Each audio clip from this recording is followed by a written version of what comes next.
So I really couldn't be happier to introduce our second keynote speaker of the conference. I met Michael Kimmage only about 1 year ago, and Jeremy Surrey made the excellent suggestion that the Clements Center invite Michael for a book talk on the abandonment of the West. Again, I cannot say enough about him and his work. In short, I'm always convinced by the things that he has to say. Maybe I'm a sucker, but I don't think so. I think he's just really excellent. And I'll cut my introductory comments short and simply say, please welcome with me Michael Kimmage, Professor of History at Catholic University and Director of the Wilson Center's Kennan Institute. We know all of these institutions are in a little bit of a gray zone at the moment, but we'll come out of it, and I have no doubt that, that Michael will still be at the head.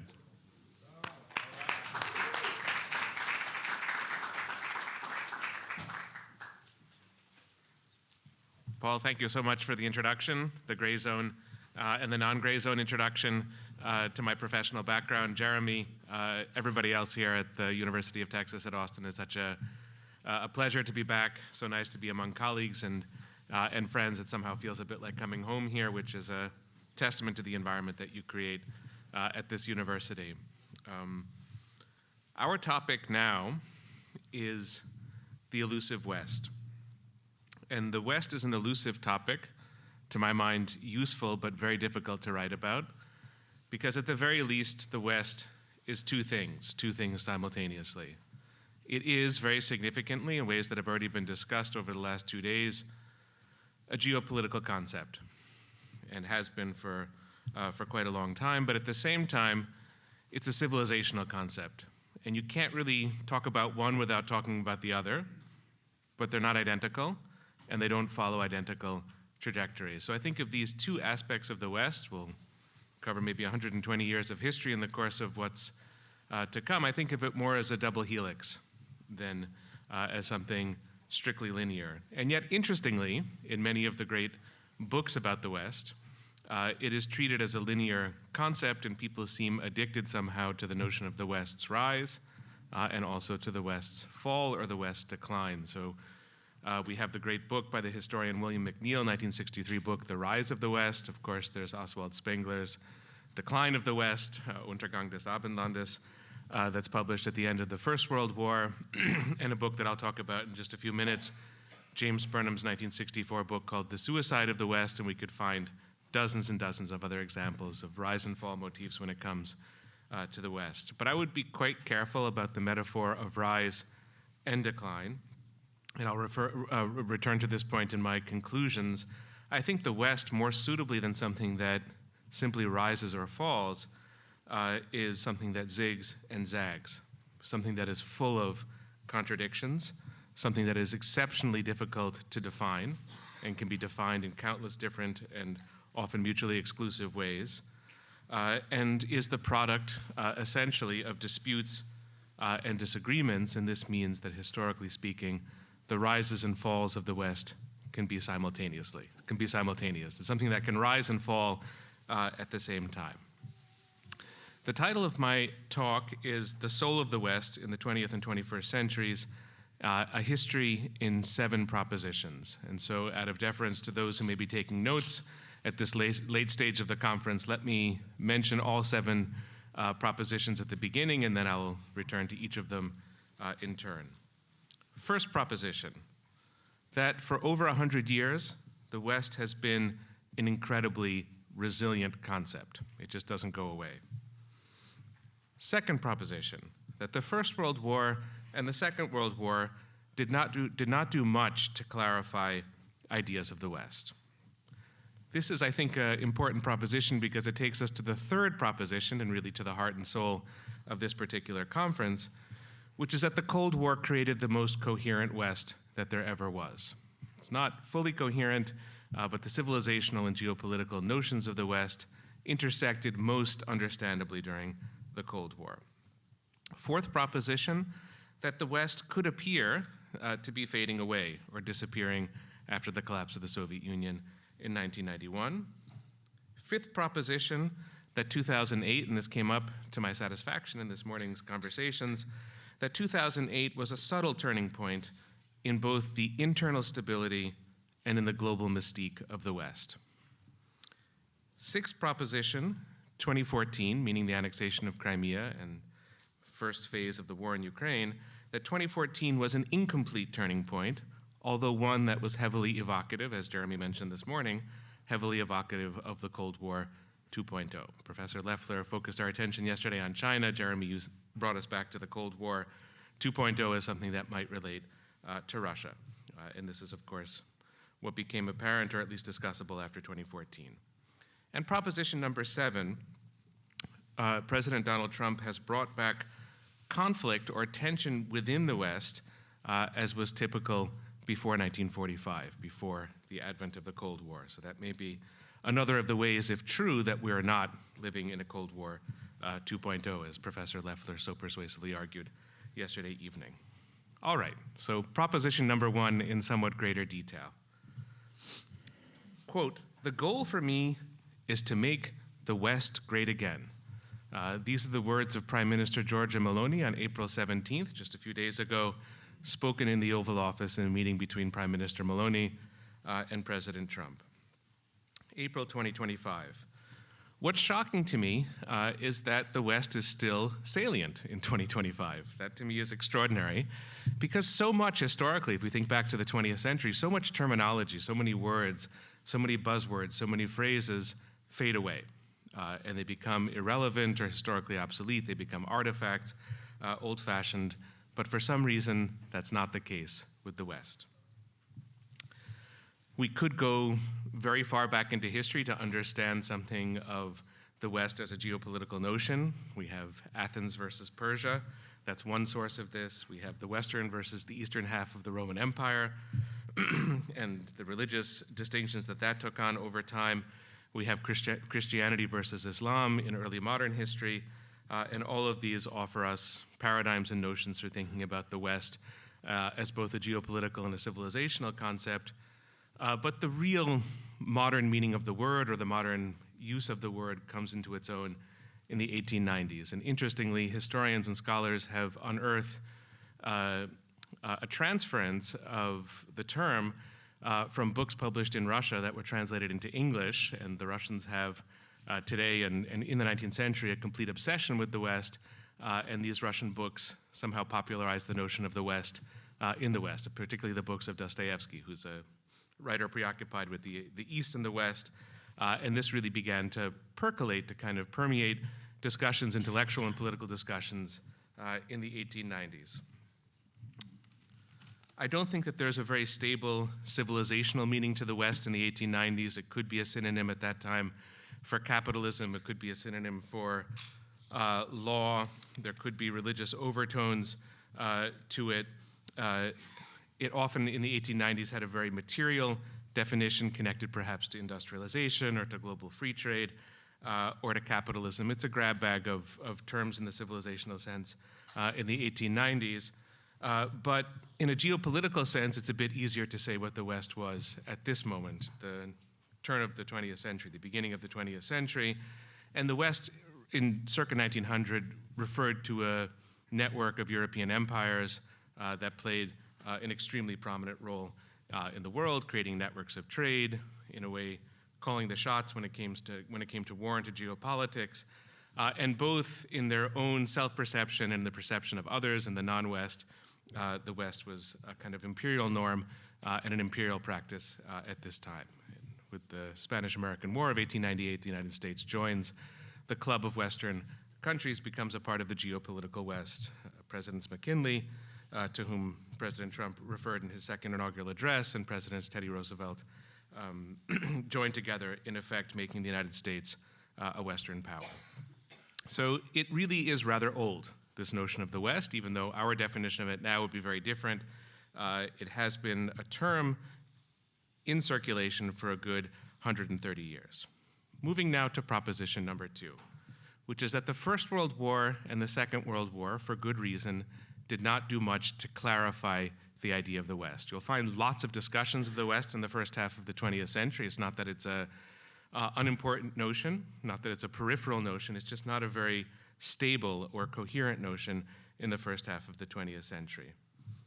After 1918, what you see in both civilizational, political, and geopolitical terms is something of a free-for-all when it comes to the West. So the Soviet Union, in ways that are not often clearly perceived in this country, but the Soviet Union understood itself, especially under Lenin, but even with Stalin, as a Western political experiment. The Soviet Union believed that it was going to be the vanguard of Western modernity, and there is the Soviet invasion of Poland in 1921, and the dream that Lenin continued to entertain that Germany would become a communist country and that the revolution would somehow spread in the center of Europe, which according to Marx was where the revolution was supposed to take place in the first place, and that the Soviet Union would be there at the center of this new and exciting political experiment. The Soviet Union would be the leader of the West. I know difficult often from an American perspective to think in those terms, but from the vantage point of the Soviet Union, that was almost self-evident in the 1920s and early 1930s. And Karl Marx, as a German philosopher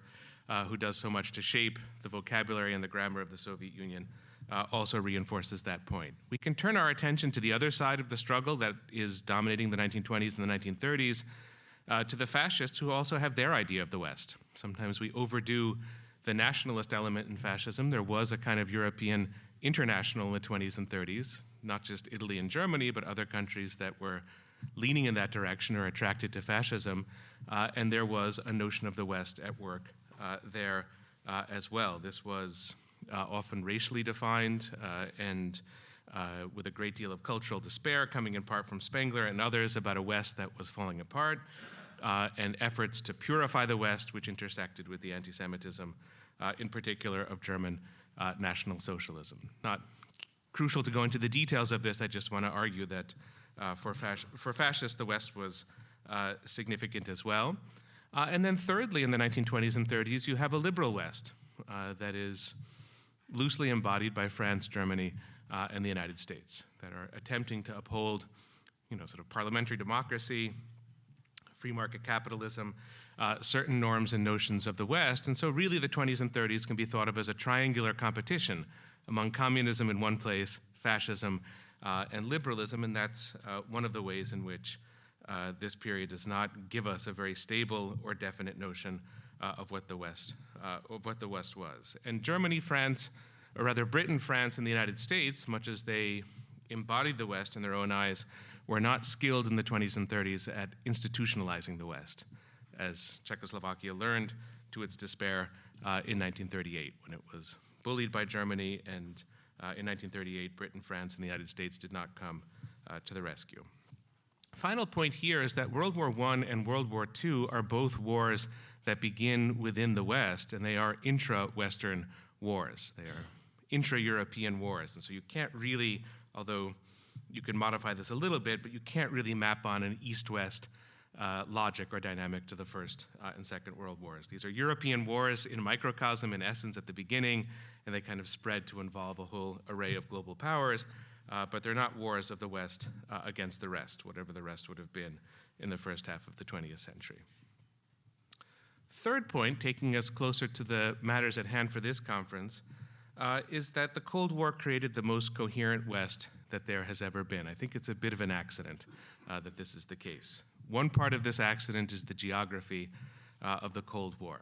We've already discussed wars in Korea and Vietnam. Those are wars that proceeded along a north-south axis, but in the European theater, referred to yesterday, I think rightly, as the primary theater of the Cold War, the axis was an east-west axis. So the Soviet Union was the very convenient Persia, and Athens was somewhere to be found between Western Europe and the United States. And the geography is a European geography, it's a German geography, it's even a city of Berlin geography in that east-west sense. There's a very definite east and there's a very definite west. And that reinforces the geography, reinforces a whole host of civilizational associations that come from the late 19th century, from early modern history, and take us all the way back to classical antiquity. Secondly, in terms of the Cold War coherence of the West, is that you have readily available friend-foe distinctions that help to provide a narrative and a moral profile, a moral quality to the early Cold War especially. And this is the friend-foe distinctions within the West generated by this enormously powerful thing that we could call anti-communism, to be against somebody, to have an other, to have a villain. And of course, you have Senator Joseph McCarthy, who discovers the domestic political utility of exactly this dichotomy. The friend-foe distinction of the Cold War, it's actually one of the more interesting aspects of the Cold War, I find. Yes, it maps onto Europe as an East-West entity, but the friend-foe distinction also runs through the polities of the West, where there is a fear of the other who's within, the communist within. That, of course, is the McCarthyite enterprise, is to discover, uncover, and expose those enemies from within. The civilizational valence of the early Cold War is, I would say, complicated, for lack of a better word. It can connect technocrats who are interested in nuclear weapons and the technical economic issues of the Cold War. It could connect those constituencies with conservatives who cared often about the religious tenor of the Cold War, and it could connect those constituencies with liberals who would care often about the democracy-autocracy distinction of the Cold War. So the Cold War could unite those constituencies, all of whom have different civilizational models and paradigms for the Cold War, and at the same time, it could put these constituencies at cross purposes. And so I want to return here with a quotation from James Burnham's really important book. I mentioned this particularly with students in mind. If you haven't read it, I think it is one of the blueprints of Donald Trump's foreign policy that we can read about all the way back in 1964. The book titled The Suicide of the West. James Burnham was the foreign policy pundit of National Review, very important voice on the American right in the 50s and 60s. And what Burnham did, as opposed to seeing a kind of common civilizational purpose in American anti-communists, what he did was to divide the conservative from the liberal and to see something of the enemy among the liberal internationalists. And so Burnham describes the liberal internationalist, I'm quoting here as, quote, having a generalized hatred of Western civilization and of his own country as part of the West. I find this remarkable because it's only a year after the assassination of John F. Kennedy. I find it hard to think of John F. Kennedy in those terms of hating the West or hating his own country, and yet you have that kind of language. Stark divisions between those who are all still within the Cold War anti-communist camp. We sometimes forget, I think, how civilizationally or politically contentious the Cold War was. Jeremy, of course, you've written extensively about younger generations' protest movements concerning the Vietnam War, and you see already by the late 1960s that you have people losing faith in the West, especially a younger generation, and really vibrant and at times vicious arguments that break out about what the West should be. And one of the sites, again, thinking back to your book, Jeremy, one of the sites of contestation is the Cold War University. So the Cold War University becomes, by the 60s and 70s, a site of contestation and argument in which there really isn't all that much disagreement, or all that much agreement about West, East, and what the Cold War should mean. We forget as well, I think, that Ronald Reagan, who at a certain point becomes revered by Barack Obama and the Clintons and George W. Bush, and many different figures will claim the legacy of Ronald Reagan after the fact, but we sometimes forget that in the 1980s, Reagan was a very controversial, I think it would be fair to say, polarizing president when it came to culture and foreign policy. We sometimes forget that aspect of his presidency. But he was also quite skilled, I would say, and this speaks to the potential coherence of the West, at uniting the technocrats, the conservatives, and many liberals, so-called Reagan Democrats of the 1980s. He was sometimes surprisingly or often surprisingly successful at uniting these different groups. He was also, and I was reminded of this when Professor Leffler yesterday was speaking about the importance of cooperation as one of the things to learn or to study from the Cold War. Ronald Reagan could be surprisingly open-ended. I'm going to quote from his 1987 speech in Berlin, where he argues in the following words, quote, "We in the West are ready to cooperate with the East to promote true openness, to break down the barriers that separate people, to create a safer, freer world." That speech is much more famous for Reagan telling Gorbachev to tear down the wall, but it's a very, very strong cooperative note, and the cooperative note is made in the name of the West. We in the West are willing to work with those in the East. I'll just say as an aside, Reagan also refers to Berlin as the future hub of air travel for Europe, which is a hilarious joke for those who know the city of Berlin in the last 30 years. That's one of the predictions that didn't, it's a genius prediction to tear down the wall, but the other predictions didn't come true to quite the same extent. Fourth proposition, the West could seem to fade away after 1991. One thing that the West lost after 1991 was not just the Soviet enemy, but it lost its clear-cut geography. As Europe expands in many different directions, and as we've just been discussing in the previous panel about economics, the global marketplace, the global economy becomes a more prominent part of things. There's no longer as obvious a sense of what's east and what's west. Berlin becomes one city, Germany becomes one country, and those integrations and unifications are very typical of the 1990s. Also, the anti-part of the West, the anti-communist part of the West, is no longer as active or no longer active at all after 1991. For this reason, among others, the door is opened to Russia and to China. That's the cardinal act of the 1990s, is to open the door to these countries and to let them in.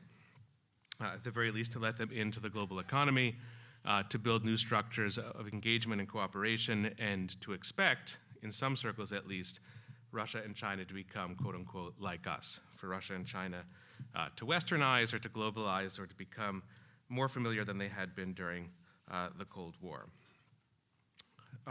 This takes us to the spirit of globalization in the 1990s, and you could, if you wished, and many did in the 1990s, connect globalization to rise of the West narratives. You could do that, certainly, and you could connect globalization to linear narratives of progress, technological development, triumph of Western institutions, optimism, et cetera. And it would be remiss of me not to mention the name Francis Fukuyama in this context. It's the easiest association to make, and I just will offer a brief quote from his book, The End of History, in which Fukuyama refers to, quote unquote, the allure of modern Western European consumer civilization. With a little bit of that note of self-doubt that you get in that book, sometimes overlooked. Consumer civilization's maybe not the most exciting or appealing thing, but this is what Fukuyama is describing in his, archetypal, paradigmatic book of the 1990s. We could turn our attention to the interlocutor that Fukuyama had just a few years later, Samuel Huntington, his book, The Clash of Civilizations, which is very much a book about the West. I can't now remember the subtitle of the book, but the West is there in the subtitle. That much I do remember. And it's sometimes read, or I'm not sure if the book is really all that often read, it's sometimes referred to as a kind of chest-thumping and assertive book about the excellence or superiority of the West, but really when you take a careful look at the book, that doesn't stand up or hold up. It's actually quite a worried book, The Clash of Civilizations, and has in it a very funny wisecrack. Here's the quote, where Huntington really worries that, quote unquote, the essence of Western civilization he doesn't worry, he kind of reminds people the essence of Western civilization is, quote unquote, the Magna Carta, not the Magna Mac, not the Big Mac, but the Magna Carta, and sort of responding to Fukuyama's reference perhaps to a consumer civilization. And Huntington famously worried that Davos man, the kind of soulless avatar of globalization, was the primary figure of the times, and there's a kind of disappearance of the West or disappearance of Western civilization that Huntington is worrying about. And perhaps Huntington had a point in a way. I guess it wouldn't be a famous book if he didn't. And this is that the geopolitical West was obviously resurgent in the 1990s. The power and preeminence of the United States tells the story in its own right, but the civilizational part of the West in the 1990s is awkward. I don't even know what to say about it. I don't know what the narrative is. I don't know where it fits. I don't think Bill Clinton was deeply invested in the civilizational notion of the West. If anything, I think he wanted to transcend and move beyond that, and that could take us to a conversation about human rights and globalization and these kinds of things. But there's not a definite narrative when it comes to the civilizational side of things. And it's rather difficult to find in the culture of the United States in the 1990s and thereafter. It's very hard to find the vital center where the West is concerned. And what you see is a widening space. Maybe I'm reading the present back into the past in this regard, but a widening space in American foreign policy among the technocrats, the conservatives, the believers in liberal international order, and the general public. And so the Cold War, again, we're going to address this topic soon of public opinion and domestic politics. The Cold War offered, I think, linkages between domestic politics and foreign policy that were more difficult to find after the end of the Cold War. And so, in sum, for this proposition, in the early 21st century, late 20th century, the West is just not that much of a unifying principle, even if the West itself is geopolitically preeminent. Fifth proposition, 2008 was a subtle turning point in the internal stability and the global mystique of the West. And here, Adam Tooze is somebody who's offered us a lot to think about in terms of how these pieces of the puzzle interconnect.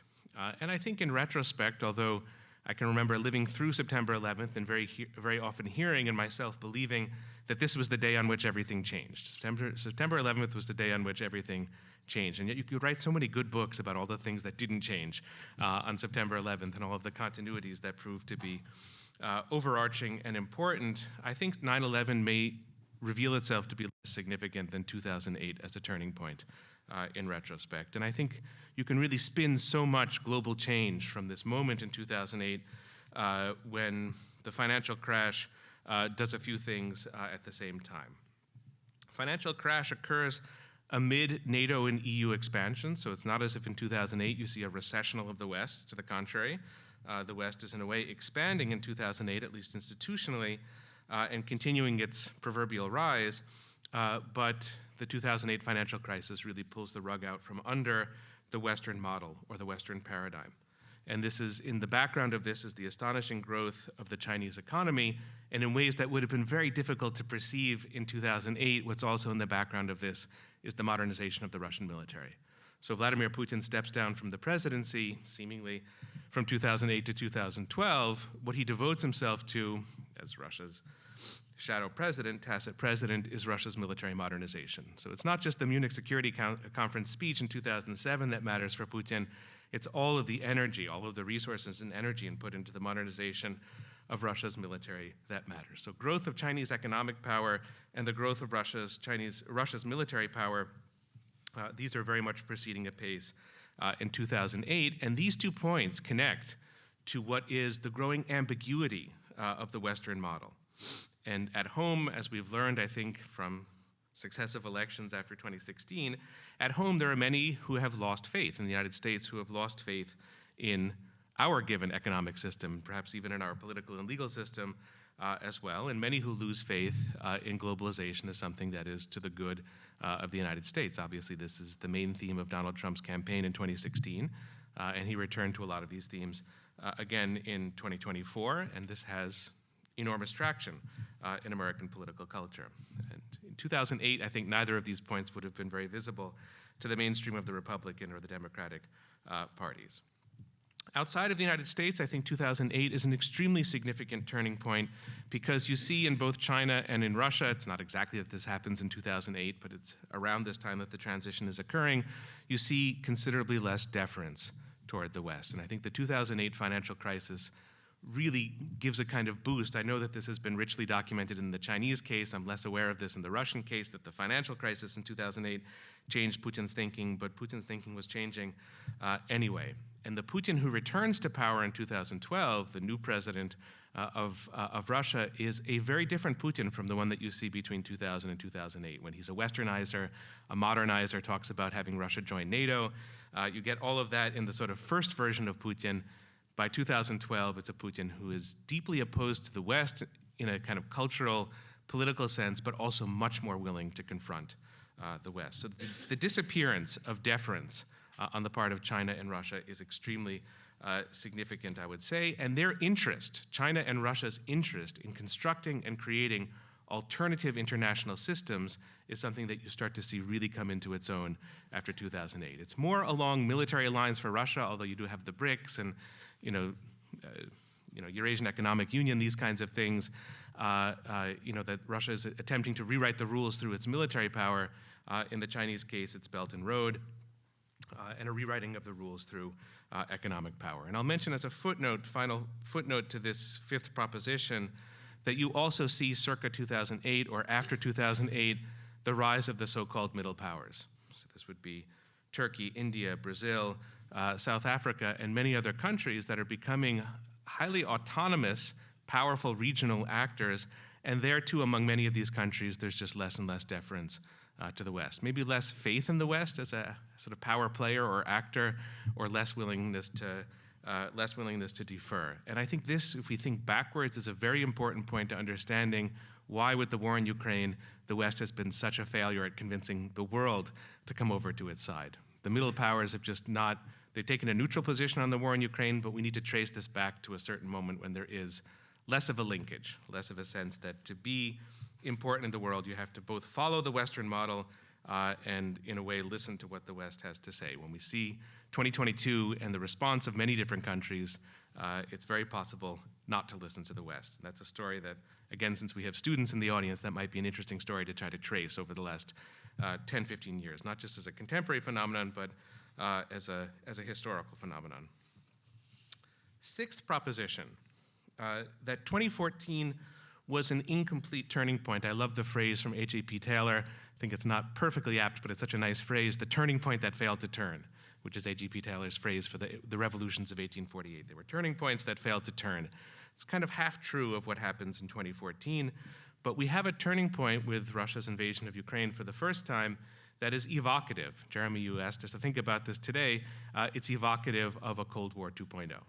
The sort of Ukraine war forces us at the very least to think about what the Cold War's echoes are and what the Cold War's resonances are, because there are so many ways that it's brought back into view or brought back into mind with Russia's invasion, annexation of Crimea, incursion into eastern Ukraine, or the Donbass. So once again, we have something of an east-west geography to the conflict. Eastern Ukraine, Russia to the east, the Western powers supporting Ukraine. We've got that geographical framework. Once again, we have authoritarianism versus democracy. That's very much Joe Biden's view of the war in Ukraine. I'll get to more of that in just a moment. But he certainly sees a kind of Cold War paradigm at work. And also what's readily apparent, Jeremy, you asked us to think about nuclear questions, proliferation, non-proliferation. What's readily apparent is how significant the whole reality of living in the nuclear age is to the war in Ukraine. That both the US and Russia are pinned, they're sort of blocked from pursuing their preferred options in Ukraine because we are still living in the nuclear age. I'm somehow not fond of the notion of the war in Ukraine as a proxy war. I'm not quite sure why it's that in part, but I think it's a war, but it's very much a Cold War conflict in the sense that it is a war limited and curtailed by fears of nuclear escalation on both sides of the conflict. Joe Biden is the perfect president to connect the Cold War past to the war in Ukraine, and he did so consistently. It makes perfect sense that somebody with the foreign policy profile of a Joe Biden, many years in the Senate, during the Cold War, it makes perfect sense that he would think about the war in Ukraine to a degree in Cold War terms. He was prone to refer to the war in Ukraine with a kind of Cold War language and a Cold War vocabulary. I'll cite from a speech that Joe Biden gives on the 24th of February. The invasion began in the very early morning hours on the 24th of February, 2022, Russia's invasion of Ukraine. And these were the words that Joe Biden used on that day of invasion. He, Biden says, referring to Putin, he is going to test the resolve of the West to see if we stay together, and we will. We will, and it will impose significant costs on him. So because Biden has a Cold War framework and background, he's going to see this as a conflict of the West, not just Ukraine and its partners, but the West. And so he brings us back to the West. If the Cold War is going to be revived, I think we can say this almost by definition, if the Cold War is going to be revived, the West is going to be revived. You can't revive the Cold War and not revive the West. They walk hand in hand. It's not just a matter of Joe Biden's biography, it's something of a historical inevitability. I would not describe President Biden as somebody who is obsessed with the West. It's not like it's the dominant concept of his presidency. To his closest advisors, Jake Sullivan and others, the liberal international order would matter a lot more than the West, but still, it's there. And it becomes part of the framing. And you can also see in a practical sense, not ideological or rhetorical, but in a practical sense, huge efforts were expended by the Biden administration to demonstrate transatlantic unity to Russia in the midst of the war in Ukraine. That the response was to build up the transatlantic alliance, and the Biden administration bent over backwards to do so, to maintain good relations with Germany, to maintain good relations with the European Union. That would have been the Biden administration's answer. How do we win or prevail in Ukraine? It's through transatlantic unity, and it's through the transatlantic alliance. So you could call that the West, or you could call it something else, but it's the reflexive, almost familiar answer to a crisis of this kind. And the years between 2020 and 2024 are years of truly remarkable transatlantic cooperation. We take it for granted. It seemed sort of inevitable at the time or logical. It's the default position. Why wouldn't NATO have a strong position on the war in Ukraine? But we can see from the present moment that this was not a given. It was a project, and it was worked on, and it took effort, and it had to be a priority because the Trump administration clearly proceeds and thinks in very different terms. Final point about Proposition 6, about a kind of revival of the West or a Cold War 2.0, in part after 2014, is that the West that gets revived after 2014, or really after 2022, is a national security West.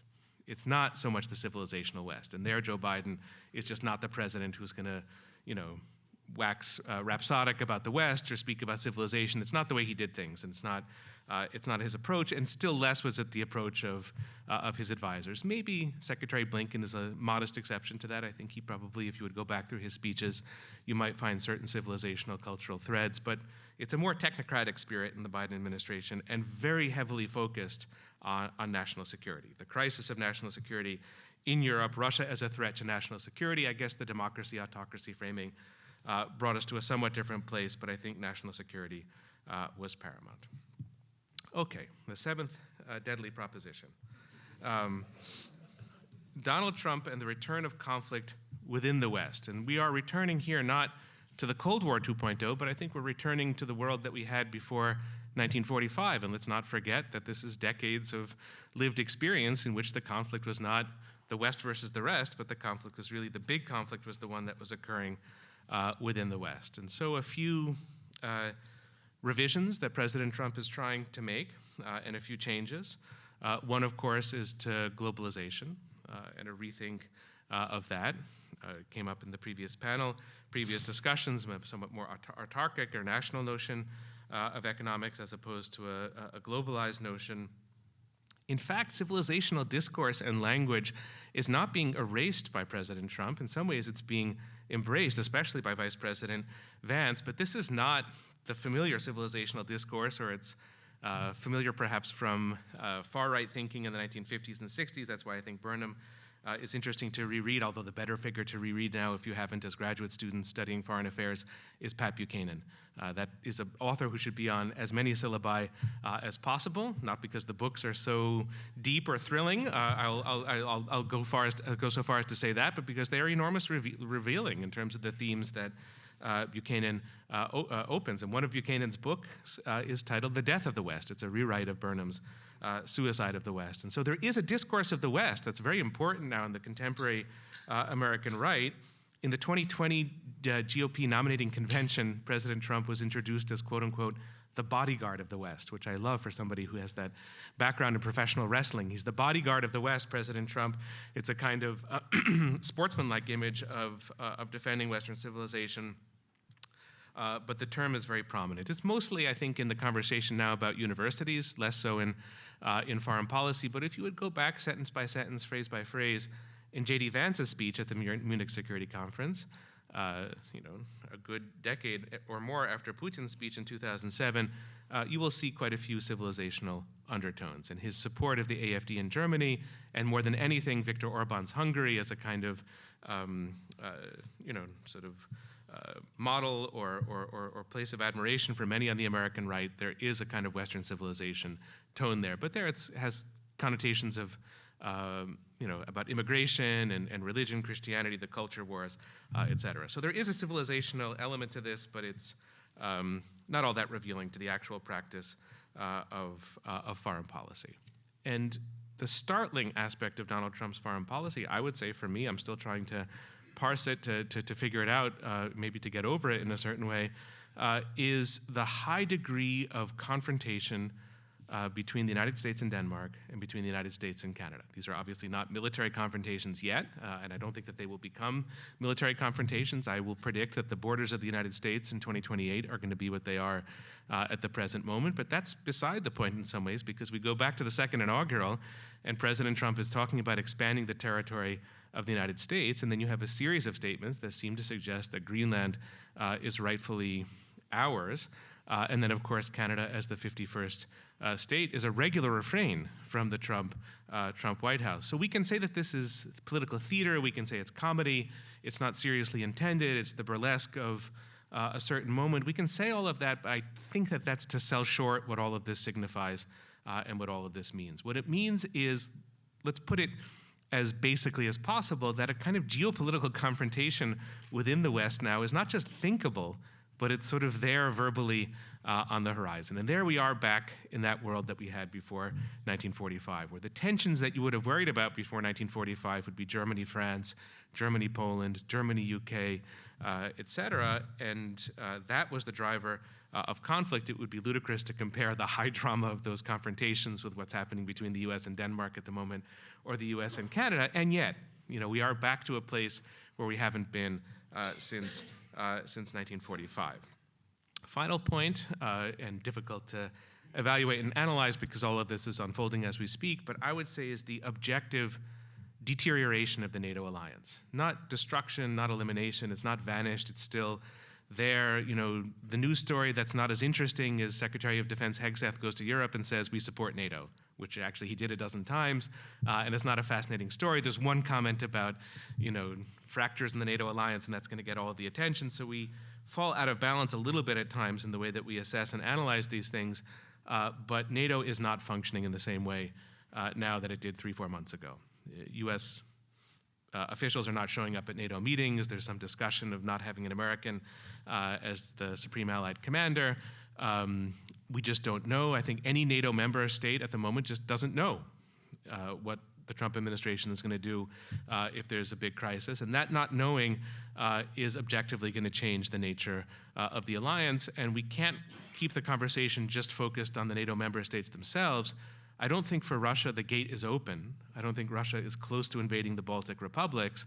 But if these countries don't know what Washington is going to do, the temptation to test that not knowing on the Russian part is going to be that much greater. So I think NATO exists in a much higher state of precarity. This is almost a statement of fact than it did a few months ago.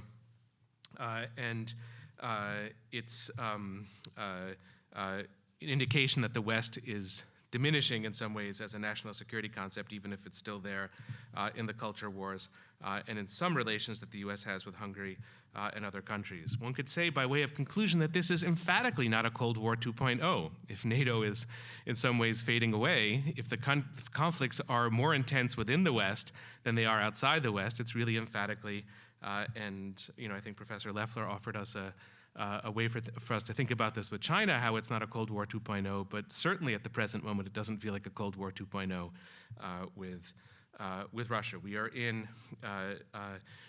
new terrain, and that's the terrain we've entered in the last couple of months.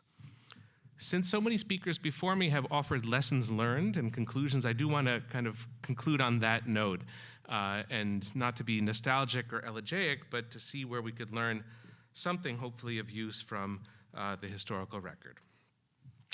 One conclusion, one lesson learned. The West is not a static inheritance. It's not something you can put in a box and hand from generation to generation, a kind of treasured, sort of chalice or precious object that we have to keep in the museum for decades and decades, so that it just stays there and that nothing ever happens to it. It's not possible, and I don't think it's desirable to return to the Cold War West. If I would fault President Biden for anything, and I think he dealt with the war in Ukraine as well as he could, it was to be a bit too backward-looking in the way that he approached the conflict and not to see that there were maybe 21st century ways of justifying U.S. Support for Ukraine that could imply a kind of path forward as opposed to a return or reconstitution or reconstruction. But at any rate, we cannot go back to where we were in the Cold War, and that's just not possible. I'm going to go back to where I began with this presentation when I argued against these linear ideas of the West. If it's something that zigs and zags, if it's something full of contradictions, if it's something that can be so variously defined, if it's constantly being argued over, it's a subject of disputes and disagreements, why don't we just say that this is the soul of the West? It's not liberal democracy, it's not capitalism, it's not empire, it's nothing so tangible, it's the argument over all of these things. That is the soul of the West, and that's what makes the concept as exciting and vibrant and interesting as it is. Another conclusion to draw very much in this frame is that the resilience of the West, and it is extraordinary, again, as a concept or a notion, that it is so resilient, the resilience of the West stems from its very, sort of susceptibility to redefinition. The West is constantly possible to redefine and to rethink, and that, I think, is actually good news for us at the present moment. The West is, in 2025, NATO alliance is maybe not in the best shape that it's ever been, but the West is not at some terminus of Spenglerian decline. We are not at the end of the story. We are not losing it. It is not slipping between our fingers. It's there before us, and that is because the West is not owned by any one politician or party or group of intellectuals or group of academics. It's not owned by President Trump, the West, and it's not owned by the critics of President Trump. It just doesn't belong to any one group. In a way that I find as satisfying as it is impermanent, the West is what we say it is, and is what we will say it is in the future. In sum, the soul of the West is what we make of it. And so I'll leave us at that point, and thank you so much for your attention this afternoon.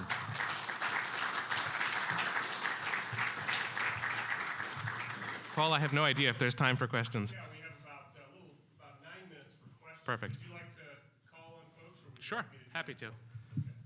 And we'll, as usual, run the microphone around.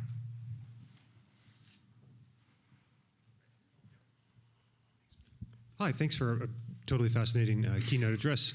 Kind of curious about the role of religion in this story, and was surprised to see it omitted from your discussion of the West. Fair enough. Yeah. No, it's easy to omit things when talking about the West because it encompasses so much. It's very important to the early Cold War. It really brings conservatives on board, and that's Catholics, that's Protestants to a degree, American Jews, although that's a more complicated proposition for the 1940s and 50s, but it really mobilizes an important part of the American population and becomes part of the informal foreign policy language of the Cold War. Each president is a bit different in how they speak the religious language of the Cold War. Truman was not, deeply invested. I don't think Eisenhower was that deeply invested. John F. Kennedy, I think, tried to skirt the topic because of his sensitivities of being Catholic, and Nixon, one never knows what it means that Richard Nixon was a Quaker in terms of his public profile, but he just didn't define himself all that much in terms of religion. But certainly for Jimmy Carter and Ronald Reagan alike, although they're different presidents, they both have a very religious way of talking about the responsibilities of American power and the approach to the Cold War. Of course, we could go through different administration figures. John Foster Dulles is deeply, deeply engaged in a religious reading of the Cold War, and that was what they understood the West to be a community of faith and challenged by the Soviet Union. We could look at the figure of Cardinal Vincenti, who is harbored in the American embassy in Budapest as a kind of persecuted religious figure in the sense of the Soviet Union as persecuting Christians is hugely important to many Americans during the Cold War. After 1991, I think, it would demand a much more considered analysis, but I think it just becomes fragmented as a number of other things do.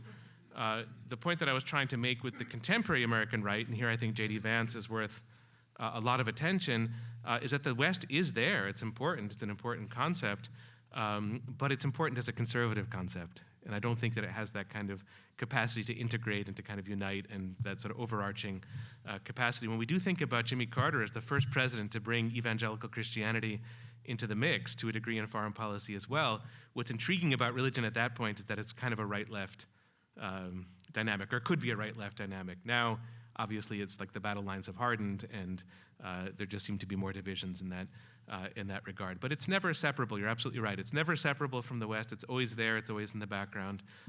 And there are a million case studies that one could do as a student to try to understand how it worked and how it works at the present moment.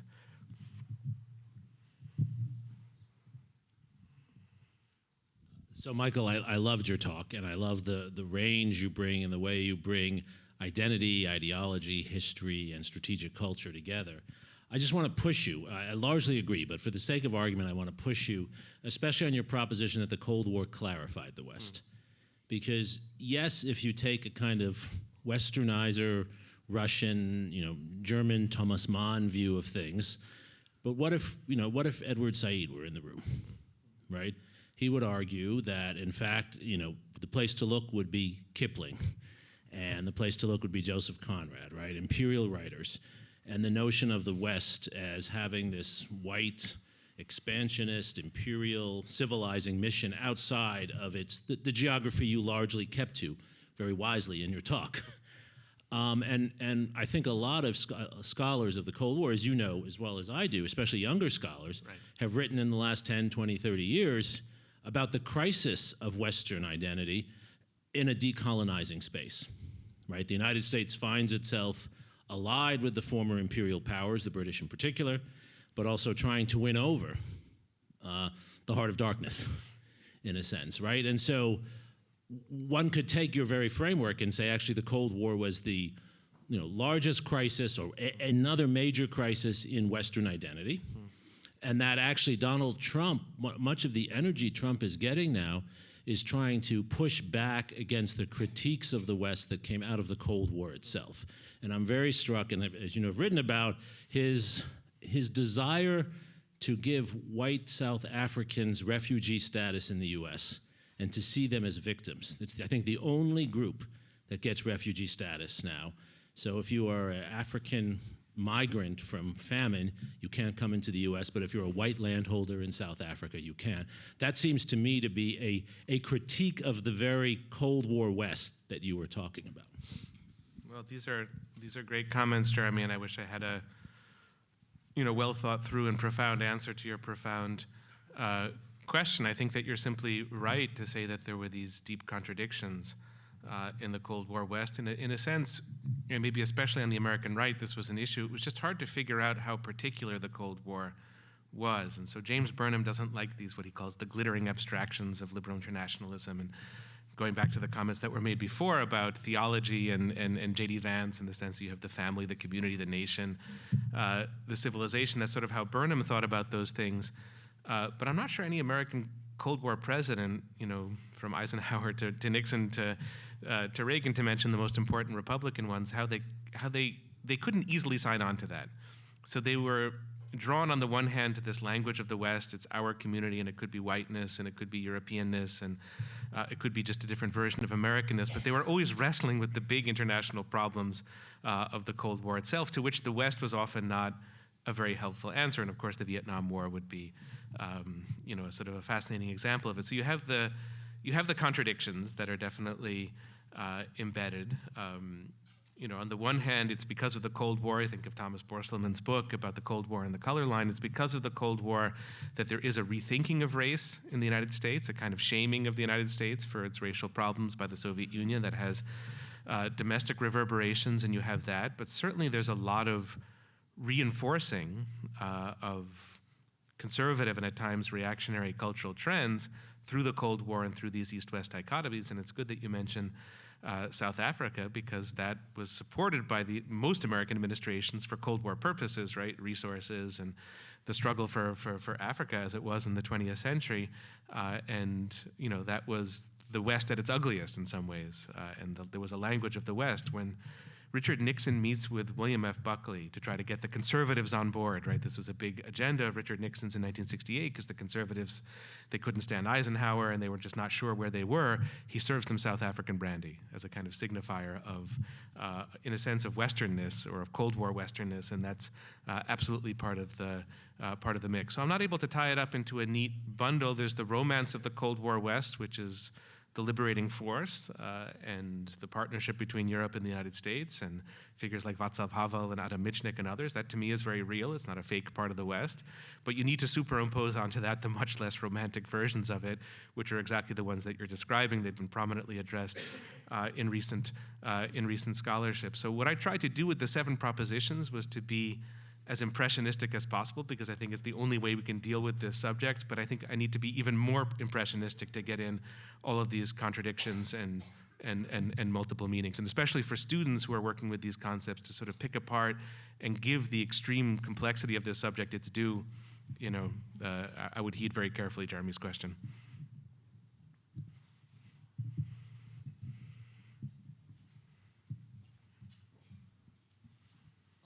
I'm really fascinated by the idea that you say between 2014 and 2022, there's this transition of the West into a national security term. And I wonder if I've noticed in my lifetime the kind of rapid reemergence of things like Judeo-Christian values and Christian nationalism in the sort of colloquial American political discourse. And I wonder how intertwined you think those things are. To me, I'm always struck by a Representative Marjorie Taylor Greene can call herself a Christian nationalist and will just make, as I'm sure you're aware, comments after the passing of Pope Francis that I think the most non-religious people in the U.S. would find extremely distasteful. And I wonder how closely intertwined you think those things are. So for me, it is easiest to understand in terms of the culture wars. It's easiest to understand in terms of battles over university curricula, where I find the positions, I have my opinions about them, but I find them, I can understand them. At the present moment, I'm not able to understand how all of this works in foreign policy. I just am not.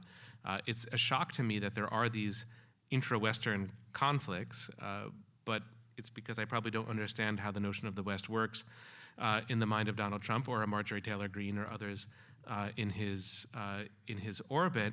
And what's, of course, especially fascinating, although I think in a way almost too tempting as a journalistic target at the moment, is the rapprochement between the United States and Russia as a rapprochement over traditional values, but sometimes, and Putin himself can use this language, a kind of rapprochement over Western values. Putin will say, I'm the only country in Europe that's truly Western because of my appreciation for the Russian Orthodox Church, et cetera. And there are these undercurrents, and have been, it's not just the last couple of years, the pro-life movement has a kind of Russian American resonance. It's a sort of sociological fact, and it's interesting to observe. I think this often gets cooked up into more than it is. I think it's a pretty slight connection, but nevertheless, it's one that's there. And who knows? We were talking in the break about why it is that, on the right, there's been a big change of opinion about Russia.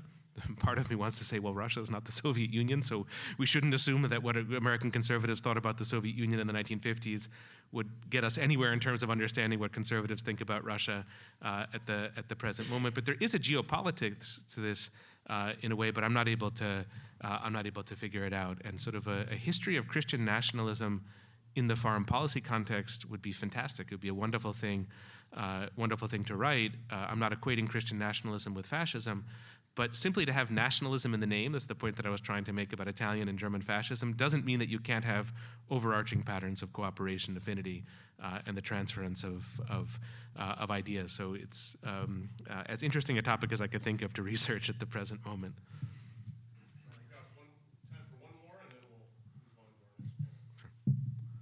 So you gave great coherence to a subject that's extremely difficult to discuss, but I'm going to press you on a couple points. Sure. One, can Japan and South Korea, or Catholic Philippines, if you want to take the religious side, can they be part of the West?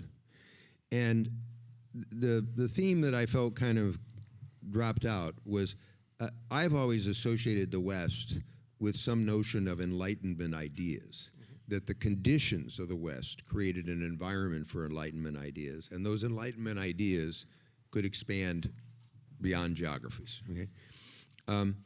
If you drop that out of your focus of the West, what came to mind was you're describing the Holy Roman Empire, neither holy nor Roman nor empire. Okay, so what's left? So can I plead with you, I guess, to say, sure. A, is there a place for Asians? And if so, what is the link? For me, it would be Enlightenment thinking. And can we bring that back to the fore? Sure. So I feel like I have to specify in whose name I'm speaking. I'm certainly not, though I was recently a federal employee. I guess I'm on administrative leave at the present moment, but I'm not speaking for the U.S. Exactly. Exactly. So I'm not speaking for the Trump administration or for the U.S.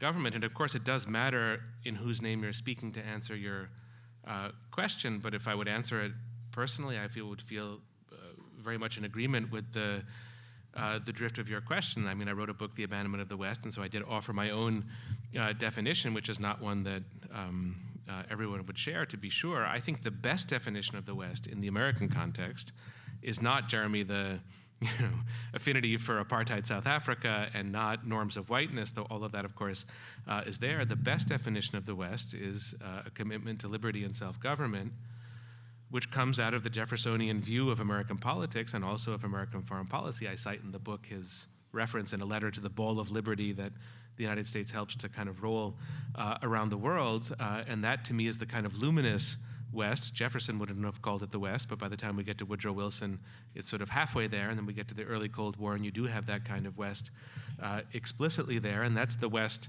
at its best, and that to me is fundamentally and needs to be a non-racial and non-geographically specific way of defining the West. And so if you accept that, then of course Japan, South Korea, the Philippines, Australia, New Zealand, it doesn't particularly matter that they're in the Pacific and not in the Atlantic.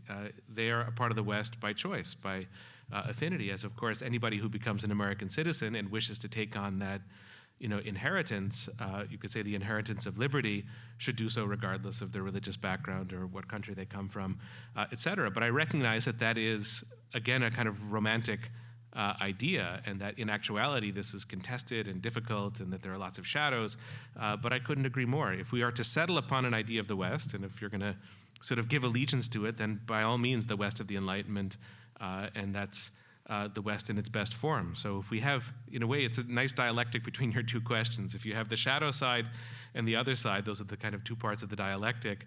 The Enlightenment is the other, is the other half. But here I can conclude where I wish to conclude the presentation itself. It's the argument over all of this stuff that to me is almost even better than the Enlightenment as a definition. I think the argument is what gives the excitement to the notion of the West. And so it's nice to have experienced this argument over the last 45 minutes or hour with all of you. Thank you so much. All right, we'll go ahead and get started here with our penultimate panel of the day, penultimate portion of the conference.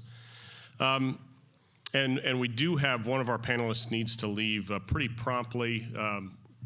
All of our panelists are so high profile, they have tight schedules, and one of them has to leave right at the end of this panel, so we won't go overtime on this one. Major General retired Jeannie Leavitt is one of our distinguished National Security Fellows at the Clements Center. She had a distinguished career as a fighter pilot in the Air Force and is currently serving in a variety of capacities, including on the management board of Sandia National Laboratories. And she gave last year's as a testament to the place that she holds here at the University of Texas, and more broadly, she gave last year's commencement address here at the university. So please welcome with me Major General Leavitt and her panelists for Negotiating with Adversaries.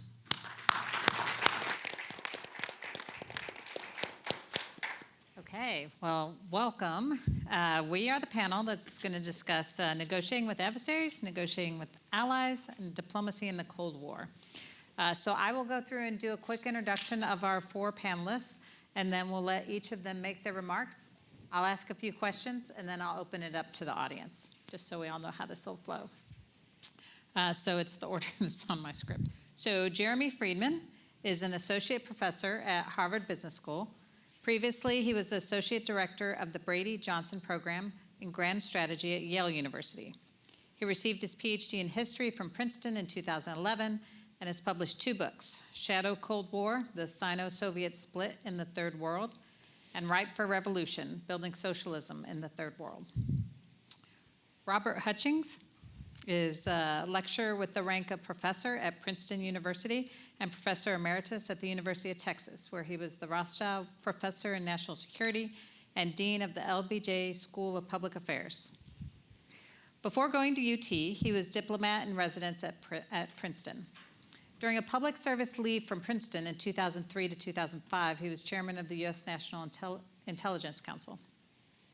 He is author or editor of 6 books, including American Diplomacy and the End of the Cold War. Thomas Allen Schwartz is a historian of the foreign relations of the United States with related interests in American politics, the history of international relations, modern European history, and biography. His most recent book is Henry Kissinger and American Power, A Political Biography. He is also the author of America's Germany, John J. McCloy, and the Federal Republic of Germany.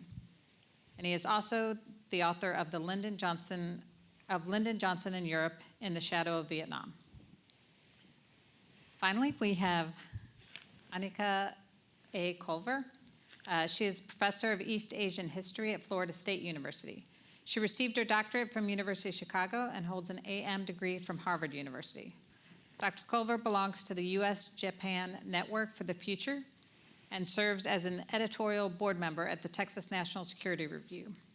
She is currently writing I shouldn't have chose this because I don't know how to say that, American Daimyo, the story of a transoceanic Japanese-American noble family. Professor Culver regularly gives media and television interviews on East Asian topics and presents at national and international venues. And one other very interesting note is she is proficient in Japanese, Mandarin Chinese, French, and German. Very impressive. Okay, with that, we will just go across our venue and have our panelists give their remarks, and then we'll go into questions. We'll start with you.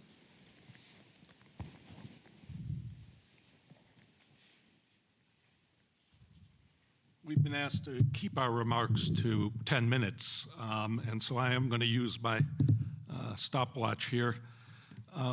Let me begin by thanking particularly Jeremy Suri and Mark Lawrence for inviting me to this. This is a homecoming in some ways. I've been coming to Austin for almost 35 years, mostly for the LBJ Library, but also to the University of Texas 10 years ago in a review of the history department, and also 5 years ago with my daughter, who was getting her MA here at the Lyndon Johnson School. And it was nice again to see Paul Pope, who was her mentor, here as well. So I feel very tied to this institution and to the university as well. Let me begin with a little bit of a disclaimer. Despite being a student of Ernest May, who was very deeply committed to the hope that the study of history could contribute to better policymaking, I find myself humbled by the challenge of learning lessons from history, as I recognize how many factors contribute to making each historical episode a unique event. I'm also skeptical about political science models that purport to explain decision-making, or in their more questionable claims, provide precise numbers for the probability of success or failure in diplomatic negotiations. And this partly comes from being at the Vanderbilt, where the political science department is infested with quantifiers. And I have a courtesy appointment there, so I had to listen to a number of papers on that score. For this moment, I also want to apologize. I have not adequately cut my paper so that if I'm going to go to 10 minutes, I'm going to jump around. Yeah, I wrote up 2 cases that relate to America's relations with Europe, both of which I had written about before in both my book on Lyndon Johnson and one on Henry Kissinger. I've covered them in that way and gotten into a great deal of details, and I'm not going to be able to do that, but I can certainly expand on any of them in the questioning period. Let me add one thing in both cases that I was struck by as I went back to them, that in their private comments, both Presidents Lyndon Johnson and Richard Nixon resemble the type of public comments of President Donald Trump in more ways than I had remembered, and perhaps serve as a timely reminder of long existing tensions within the U.S.-European relationship. There's one of the unique things about the Johnson and Nixon years is having tapes for both, and so we have heard them off behind the scenes say things about the relations with Europe and allies that are now said more publicly, but we're private. And that might be a point to consider itself as significant in the change that's taken place. The first episode I explored in my longer paper is the trilateral negotiations of 1967, which readjusted alliance costs and burdens during the Vietnam War. These were talks that involved the United States, Britain, and West Germany, and they originated as a response to one of NATO's most important early crises, the decision by France to leave NATO's integrated command. And this was a big thing. NATO had a 20-year treaty, and so France's departure in 1966 was an important, significant crisis within the alliance at the time. The talks also, the trilateral talks took place at a time when the escalation of the Vietnam War had also placed a considerable strain on the American balance of payments, and it increased calls for Europeans to do more for their own defense. And so there were many, many arguments during this time. And indeed, it's already been alluded to, Senator Mike Mansfield's call for a withdrawal of almost half of U.S. forces from Germany during this period, all was related to this sense that the United States was already overstretched with its war in Asia. The second episode I'm going to explore in the paper I hope to finish and write for this volume concerns a conference held in Washington in early 1974 that concerned energy issues. This conference came about because of the crisis in the alliance occasioned by the Yom Kippur War of October 1973. In this instance, the U.S. found itself isolated from its European allies by its support for Israel. The Arab oil embargo also divided the West, with the Allies far more dependent on supplies from the region, and led by France, determined to take a position in support of Arab demands for the withdrawal of Israel from territory occupied the Six-Day War of 1967.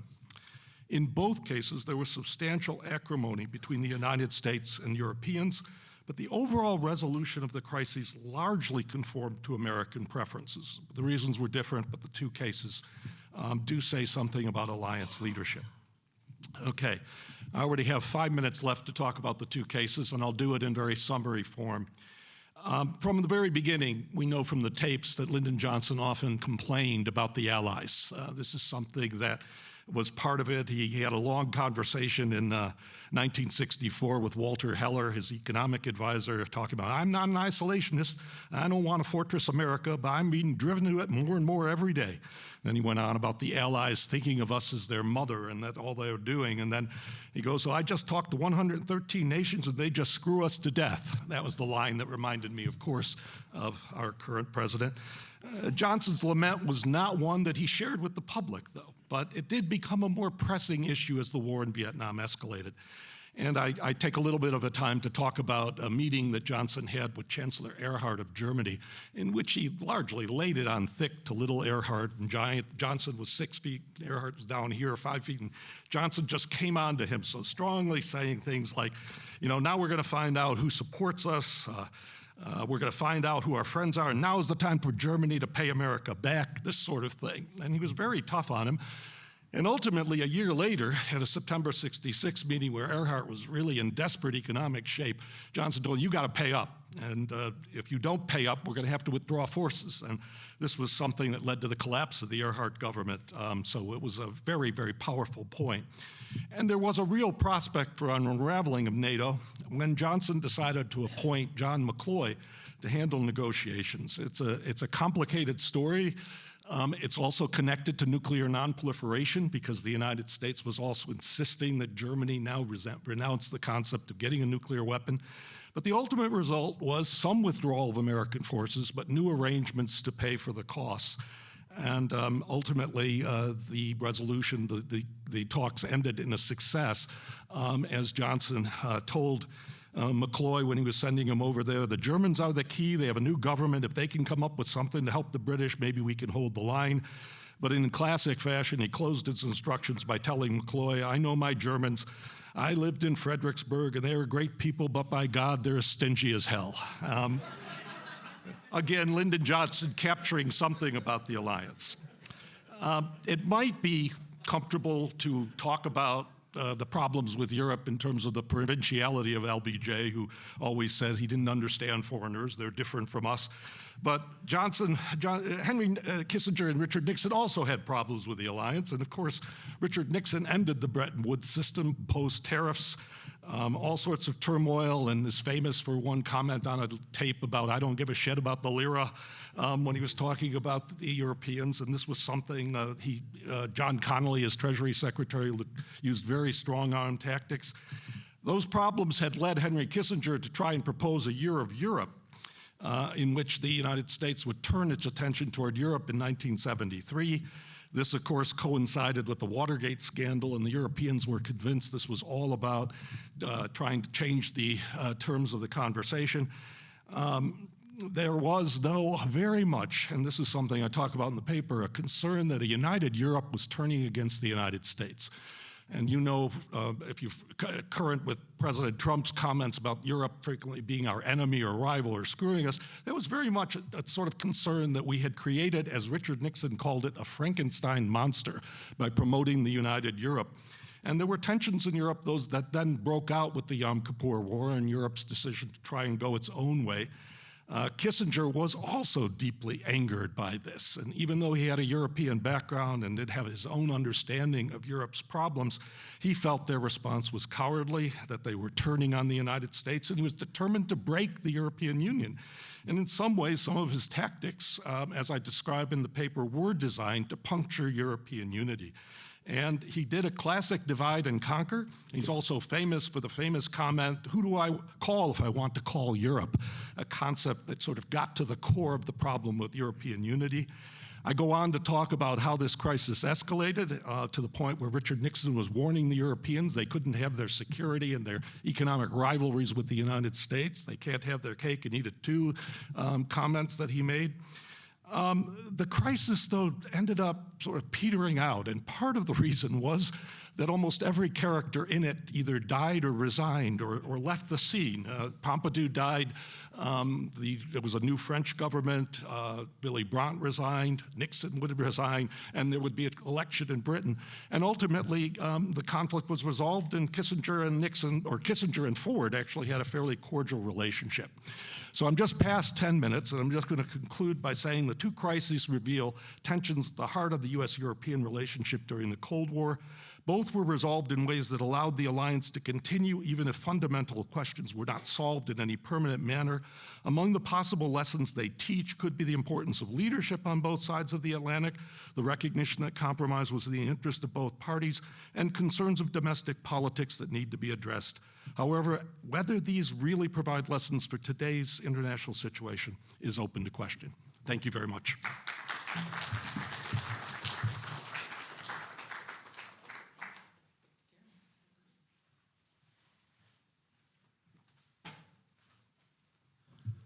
Thank you very much for having me. Thank you to Jeremy and Mark and Paul for inviting me.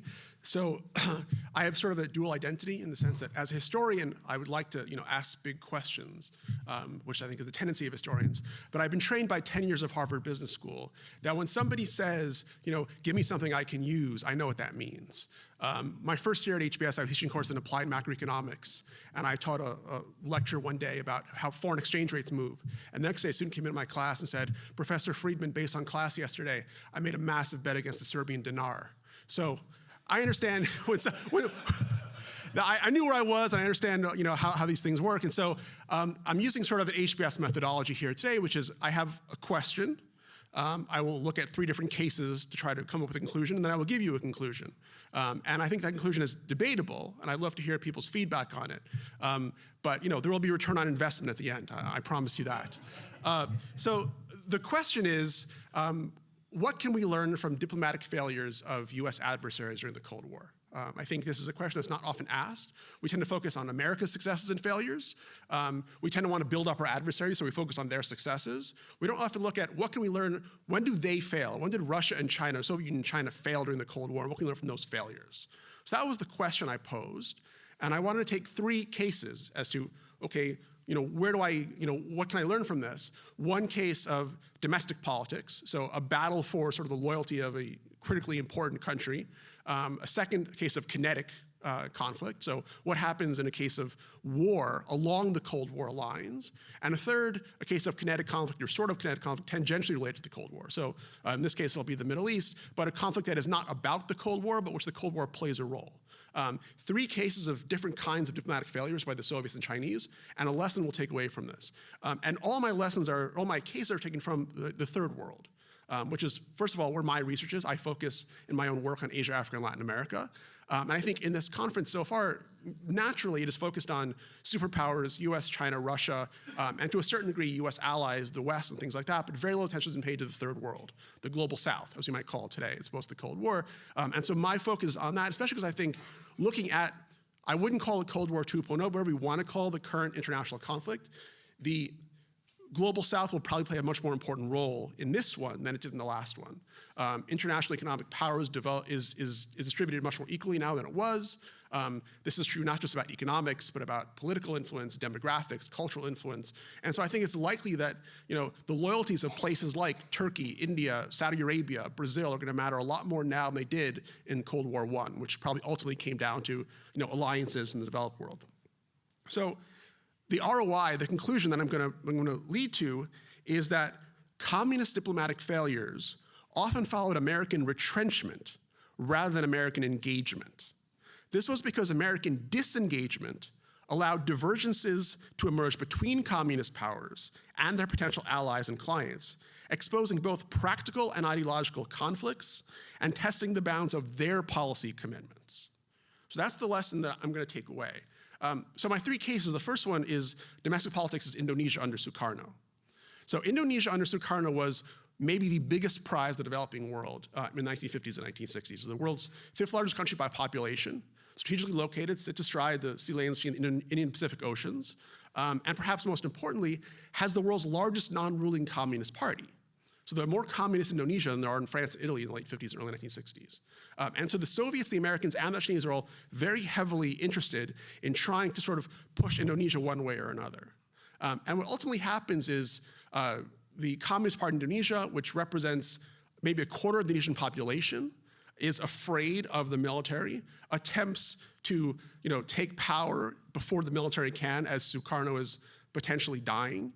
The military preempts the communist coup, and for the next 2 years, we have the largest peacetime massacre in the entire Cold War. 500,000 communists in Indonesia are killed.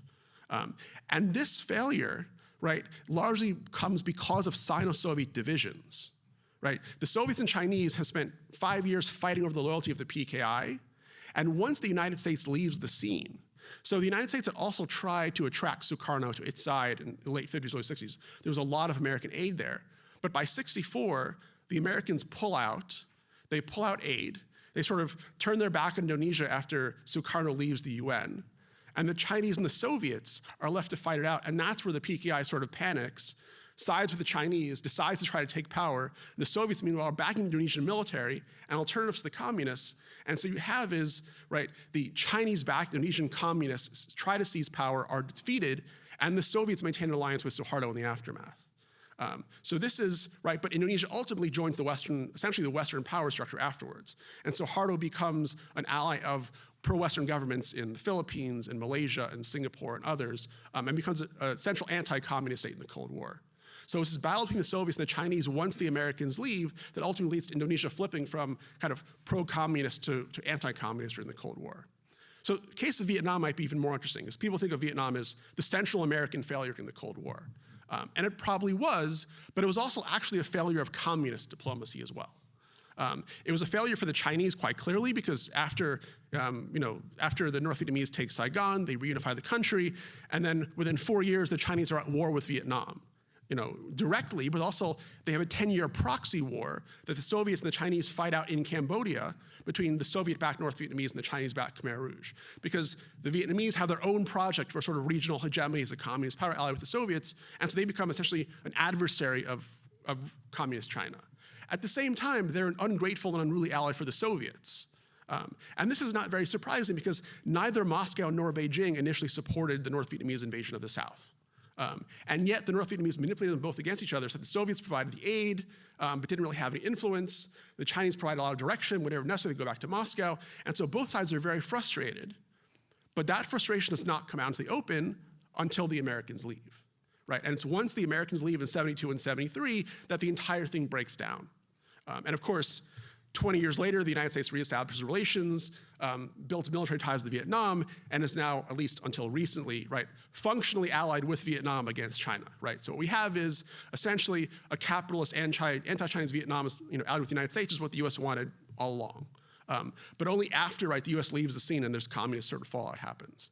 And the final case is the Arab-Israeli conflict, which is probably the signal Soviet failure in foreign policy in the entire Cold War. One of the things that if you talk to Soviet diplomats after the Cold War, they regretted most of all how they screwed up the Middle East. Because it looked like they had all the cards in 1948. They actually thought Israel was going to be a Soviet ally. It was mostly made up of refugees or immigrants from the former Soviet Union. It was very socialist. Stalin actually thought Israel would be a Soviet ally. Then Nasser, becomes anti-Western, sees the Suez Canal. Okay, Nasser's going to be, we're going to support pan-Arabism. That's going to be our lever of influence in the developing world. Cairo became the center of this Afro-Asian bloc in the 50s and 60s. And the Soviets find themselves getting dragged along, right? So Nasser is focused increasingly on attacking Israel, destroying Israel. The Soviets think this is a terrible idea, it's not going to work. But they can't oppose him publicly because they have to support anti-imperialism. And if they don't, the Chinese will attack them for being fake anti-imperialists. So they're dragged along against their will into supporting Nasser in 67. What Brezhnev says behind Nasser's back in secret after the war is over, read my first book, it's all in there. And then the Soviets double down. So they decide, okay, well, we can't control the Egyptians. So what we're going to do is we're going to give them more military aid and put Soviet pilots and advisors there, so at least we're in charge of what Egypt can actually do militarily. And that only leads to Sadat kicking out the Soviet advisors in 72 because he wants to invade against Soviet advice again. And what does the United States do? Well, in the 50s and 60s, the United States had tried to play both sides and keep Nasser on its side and sort of keep Israel at arm's length. And after 67, the United States embraces Israel, rejects Nasser. And what happens is that 6 years later, after the next war, the Egyptians come back to the United States because now only the United States can leverage Israel. So once again, it's American disengagement that leads to the United States' essentially diplomatic victory. So those are the lessons that I draw from these three different cases. So in conclusion, the current geopolitical tensions are different from the Cold War in many ways. We are no longer in a zero-sum bipolar struggle, and I think the United States is not trying to create, bolster, or impose a world order. Today, Washington is ultimately trying to prevent China from boxing in the United States and dominating global manufacturing and trade. To do this, what it needs to do is create resistance to Chinese power and an appetite for an American alternative. Nevertheless, there are potential parallels between the Cold War era misadventures and current Chinese and Russian policy. Chinese and Russian policy, both towards each other as well as the potential allies in Asia, Africa, and Latin America, depends upon papering over key differences of interest in order to confront oppressive Western and chiefly American control and influence. These differences are evident in their courting of key international states, such as India, Turkey, Iran, and their attitude towards kinetic East-West conflict, as in Ukraine, and their approach to the current overarching Sunni-Shia tensions in the Middle East. At the same time, the possibility that courting China or Russia could lead to more American engagement and support paradoxically incentivizes countries to follow a policy of rapprochement with Beijing or Moscow and try to maintain this balance. In particular, Saudi Arabia does this, Turkey, India, a number of Latin American states. So the lesson that American retrenchment might expose divergent agendas and put pressure on Beijing or Moscow to shoulder burdens they don't want to might be useful for policymakers in finding ways out of the predicaments when they present themselves. Thank you very much.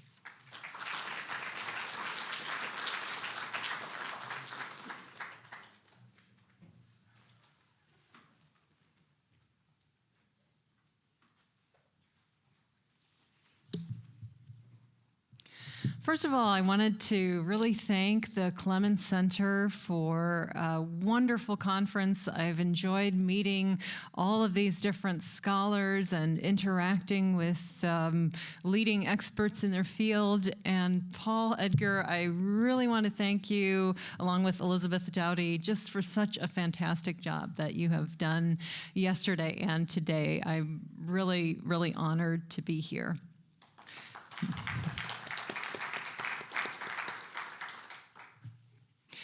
First of all, I'd like to kind of give a Japanese context to some of the developments that we've been talking about. The Cold War also is parallel to what the Japanese call the Showa era. Now, the Japanese, they view time through emperors' reign dates. And for example, Emperor Hirohito was in power from 1927 until 1989.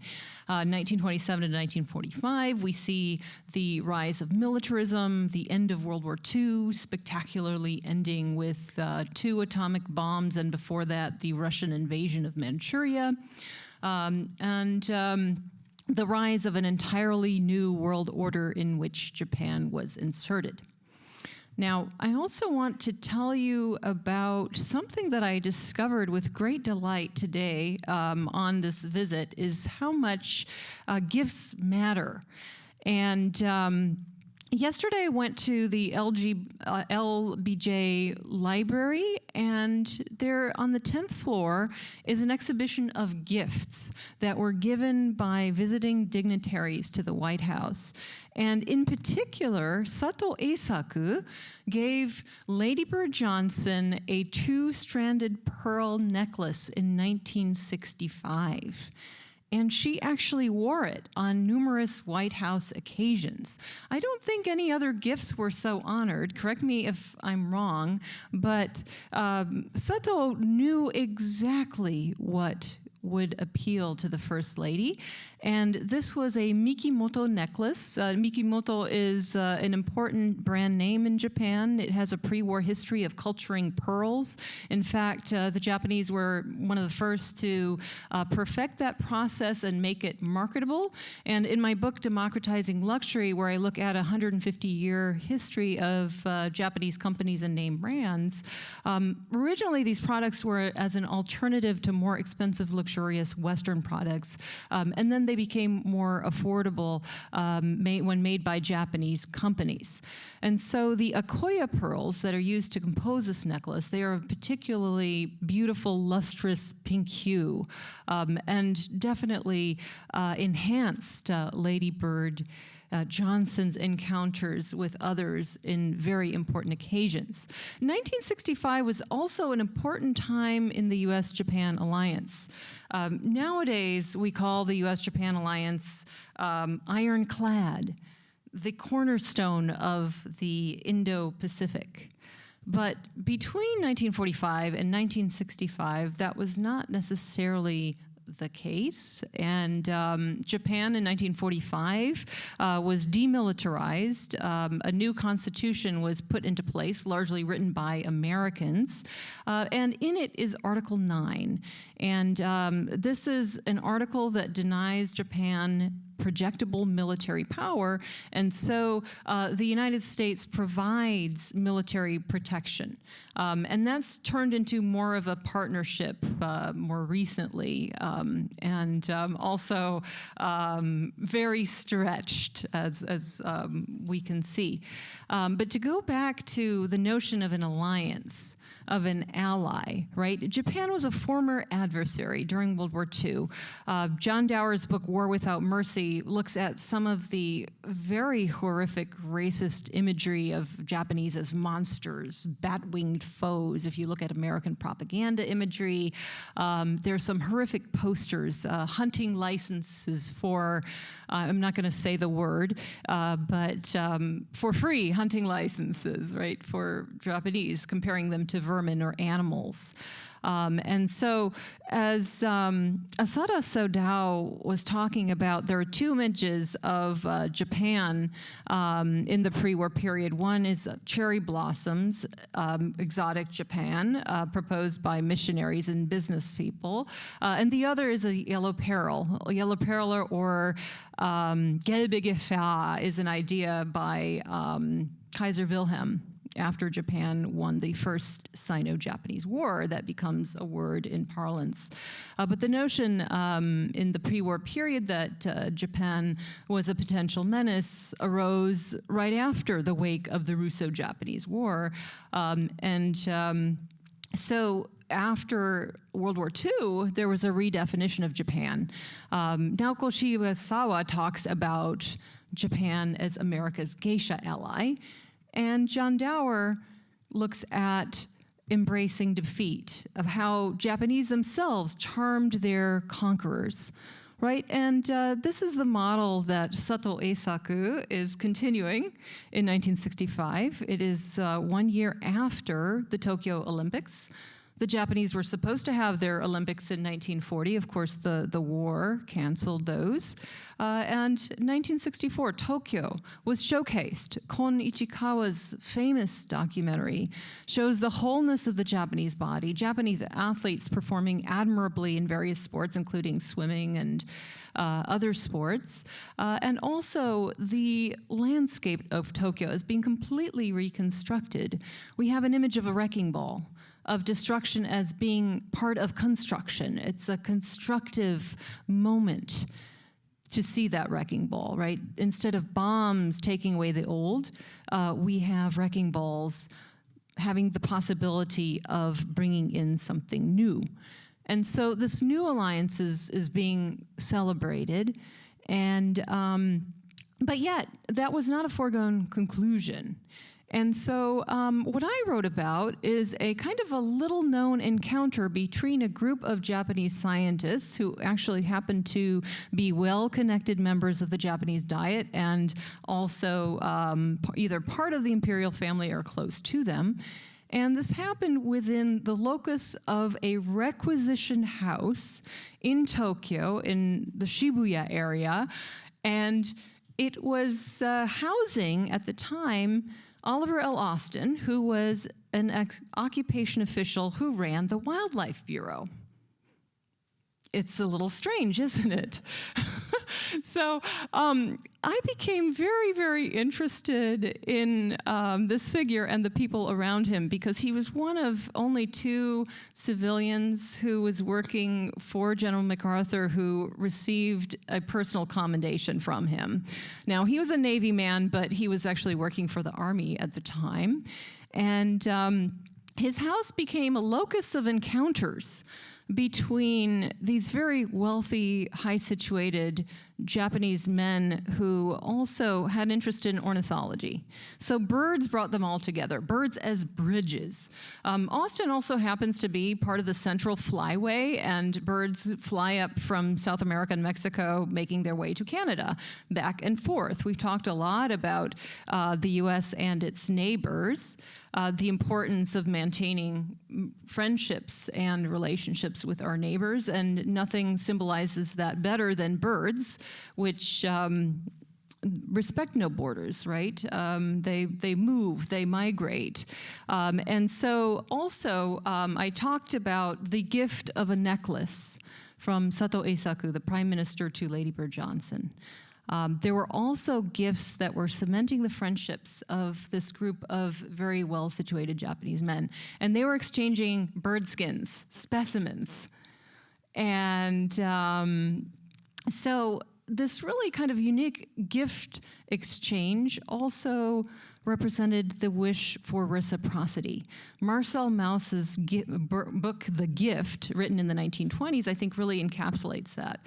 The idea of reciprocity, that a gift implies the desire for an ongoing relationship. And that's really important in Asia, right? Professor Hutchings showed me how he has a folder from Yonsei University. He still uses it, right? And so that becomes a moment of conversation. Lady Bird Johnson will talk about her pearls, that these are Japanese pearls at a time when Japanese companies are emerging on the world stage, revamping their image from creators of really cheap products after World War II to images of high quality and luxury that are yet affordable because these are culture pearls, right? Even though the strand that he gave her was of the absolute finest craftsmanship, and you cannot buy that in stores. So this idea of ongoing reciprocal relationships cemented through these material objects, I think is very, very important to consider, especially when you're working with so-called non-Western cultures, even though you could say that the Japanese have been very Anglo-Americanized through both their studies in the pre-war and post-war period, and their kind of embrace of relationships with Americans and others through the Fulbright program. I bet most of the national diet is at least close to former Japanese Fulbrighters, or has some connections to the International House in Tokyo, which was a kind of a joint project with John D. Rockefeller and his Japanese associates, is now celebrating its 70th anniversary. So these relationships matter, and I think to be friendly on an informal level with folks who we consider our allies are very important. And so we need to also extend this to the Chinese, right? The Chinese have this term called la guanxi, or to pull connections. We need to continue our connections with the Chinese. Unfortunately, my university has really cut that off because of policy inside of our state.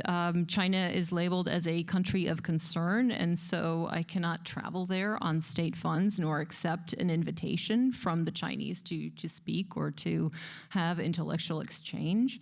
And so to me, that's very, very concerning. And this is one of the lessons also, I think, of the Cold War, is that after Deng Xiaoping's opening of China, there were enthusiastic invitations of foreigners to China. And in some cases, those still continue. But I'd like to see that cultivated. Connections need to be cultivated. These linkages and these networks need to grow and flourish, like in a garden, right? I mean, you cannot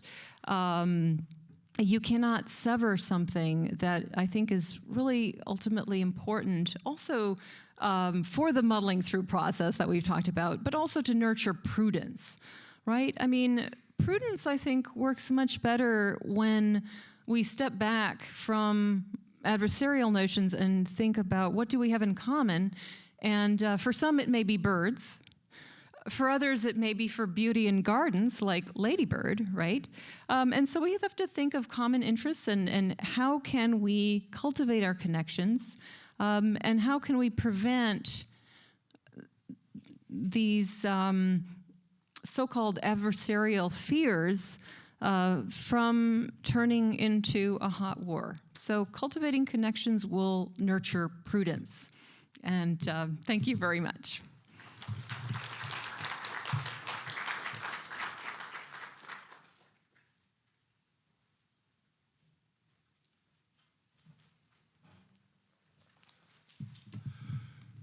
Well, thanks very much. Let me turn that a little lower. Let me just make one preparatory remark. In the early Cold War, the early post-World War II period, American foreign policy benefited enormously from the close wartime connections that had been made among diplomats, military officials, scholars, intelligence officers, and these connections continued in a kind of a natural, organic way after the war.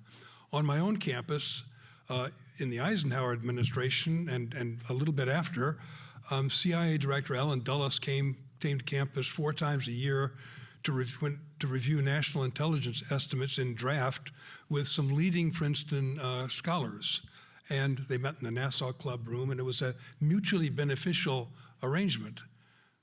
Dulles got access to some of the leading minds around, and I think the scholars benefited from having their academic work subject to the discipline of real-world foreign policy problems that often had life and death consequences.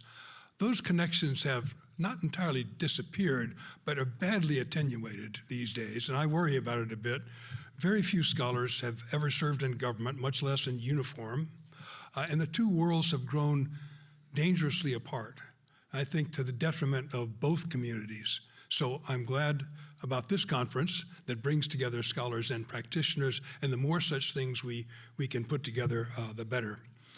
I'm going to talk about American diplomacy at the end of the Cold War. I do that for 3 reasons. One, I served as Director for European Affairs at the White House during that period. Bob Zellick was State Department counselor and probably the closest advisor to Secretary of State James Baker. I wrote a very large book and several scholarly chapters about this, so I thought about this period as an academic as well as a practitioner. And the third reason is Mel Leffler has never heard me talk about anything else. I just didn't want to disappoint you, Mel. So let me take you back to early 1989 when the administration of President George H.W. Bush took office. We all felt ourselves on the cusp of major change for 2 reasons, mainly. One was Mikhail Gorbachev, who in early December 1988, in a speech at the United Nations, had pledged to withdraw 500,000 Soviet forces from the western military districts of the USSR and Eastern Europe. Now, this wasn't a fact yet. It was only a promissory note, but it was the most important thing a Soviet leader had said for a very long time. The second event was the Polish Roundtable Agreement, in which the Polish trade union Solidarity, in dialogue with the regime of General Wojciech Jaruzelski, was working out an agreement that would pledge free and openly contested elections in Poland in the summer of 1989. We put these two events together and saw major change, the potential for major change. Our thinking ran something like this, and this is almost exactly the words we used. If openly contested elections are held in Poland, as promised, this is the beginning of the end of communism in Poland. And if that's the case, this is the beginning of the end of communism everywhere in Eastern Europe, including East Germany, which means the German question has just come onto the international agenda, whether the world is ready for it or not. Now, we weren't predicting these events, much less the speed with which they occurred, but we saw the potential that was there, and that's why we attached so much importance, first, to the Roundtable Agreement in Poland and its faithful implementation, and second, to managing relations with Moscow so that these developments could go through unimpeded. It's worth noting that at that time, this is the spring of 1989, the relevant political pressure facing the administration was to seek a strategic understanding with Moscow. This is what Henry Kissinger was advising from outside of government. This is what most of the op-eds that we were faced with were impatiently calling for. The argument ran something like this: the situation is too precarious, too uncertain, to allow it to just go forth without some sort of US-Soviet understanding about how to manage the process. We took a very different view. We thought that a very bad idea. First of all, we didn't see the prospect of peaceful democratic change in Poland and in Hungary as a matter that needed to be managed, much less managed by the United States and the Soviet Union. We also didn't think that the peoples of those two countries were about to await the convenience of the superpowers before acting on what they felt was an opportunity to produce favorable change in their own countries. So even if we could have mustered the utter cynicism of dealing with Moscow on this as some sort of shared problem, it wouldn't have worked. So we took a very different course and threw American weight fully behind the processes of peaceful democratic change in Poland and Hungary. I'm hopping around a little bit because of time constraints. There's a lesson here to be drawn for today. The question is, should world affairs be managed by relations among the great powers, or do the lesser powers have a voice too? In this case, we thought Poland had an important voice, maybe the most important voice in this particular moment in history.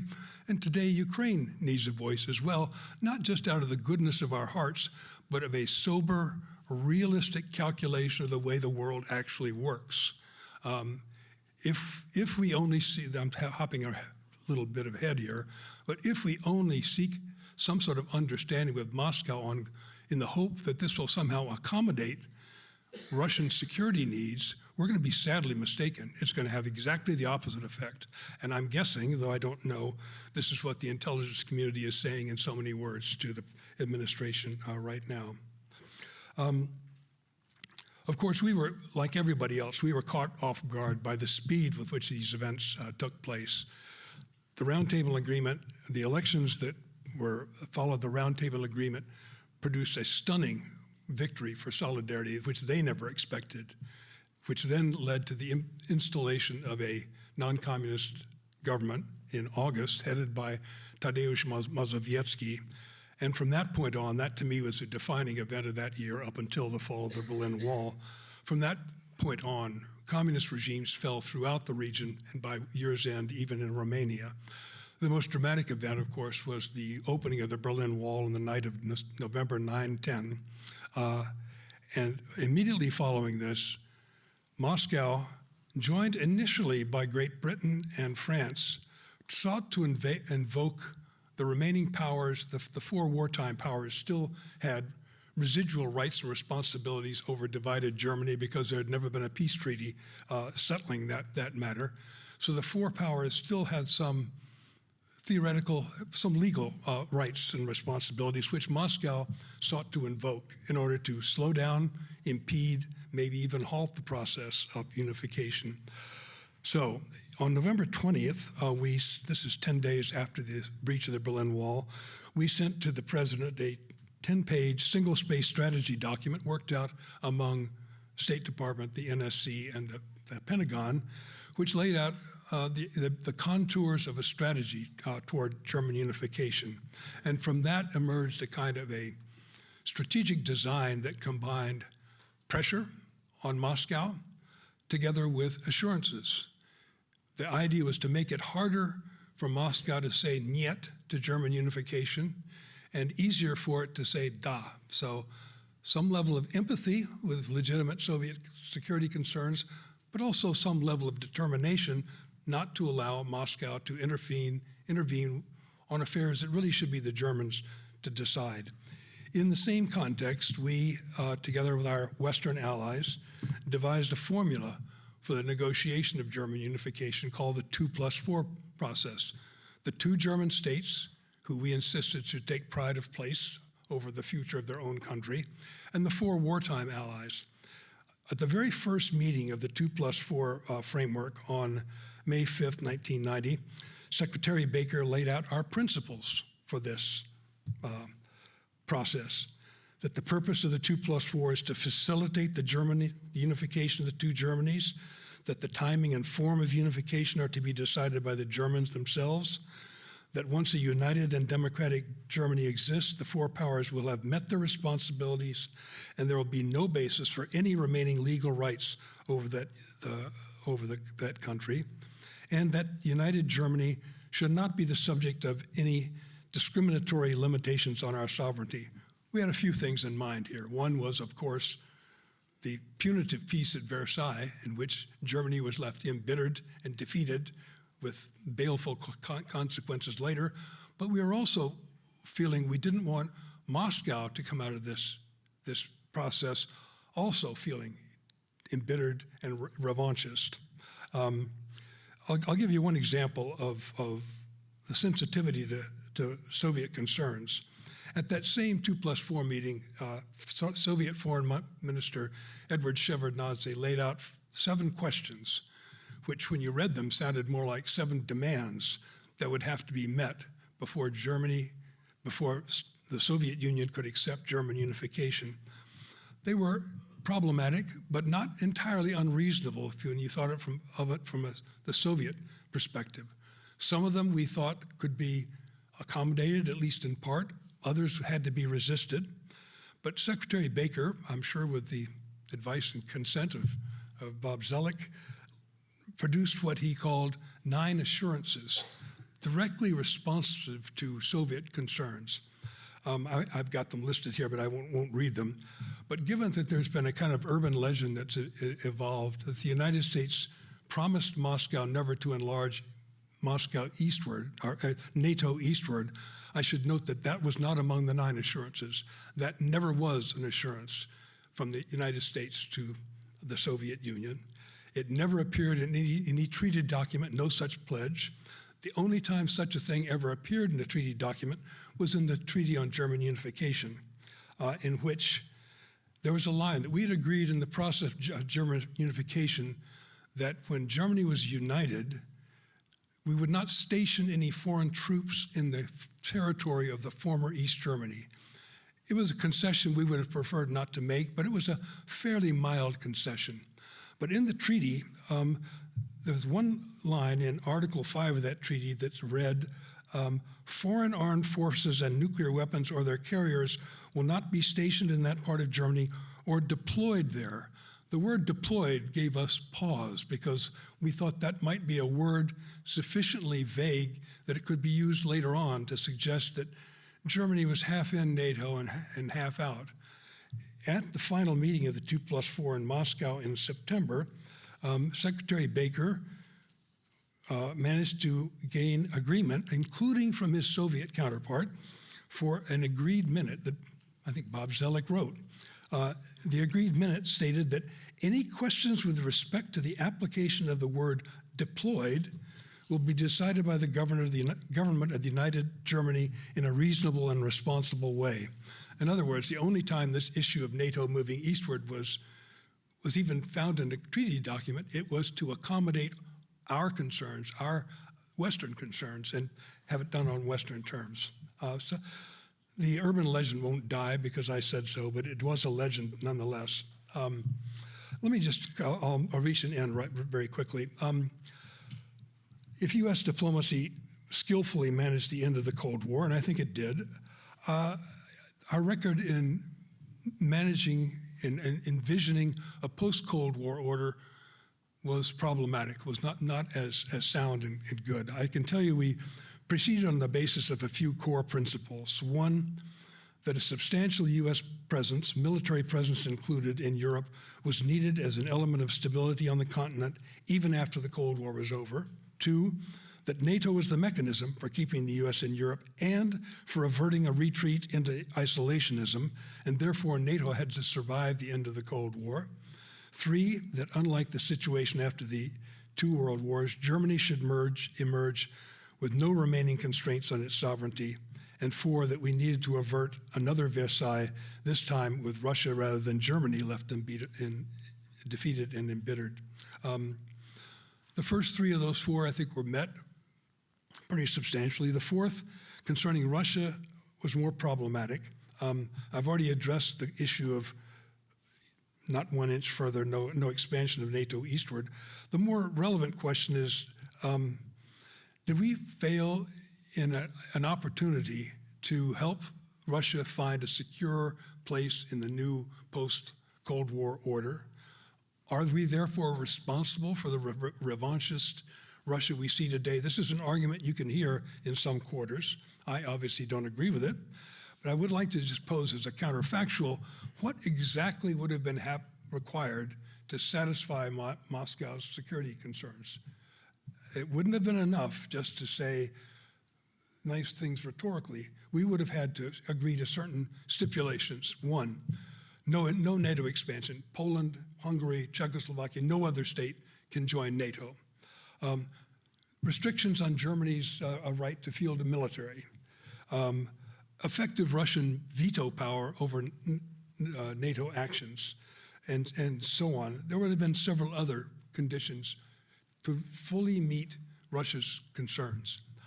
I don't think it would have been possible at the end of the Cold War to achieve all we achieved in terms of German unification and the self-liberation of Eastern Europe, and also satisfied Moscow's security concerns. I think that was a null set. And I'll just conclude with this, because it brings us up to where we are now. How do we deal with Russia today? What does Russia want? What does Putin want? And here's my list. I think it sort of begins this way. Putin wants no outside interference of any kind in Russia's internal affairs. He wants a droit de regard over the Russia near abroad, which he considers squarely within Russia's sphere of influence. He wants substantial influence over the countries of East Central Europe. He wants to divide Europe and split Europe from the United States. He wants Russia to be regarded and accorded deference as a major world power along the United States and China, and only those two countries.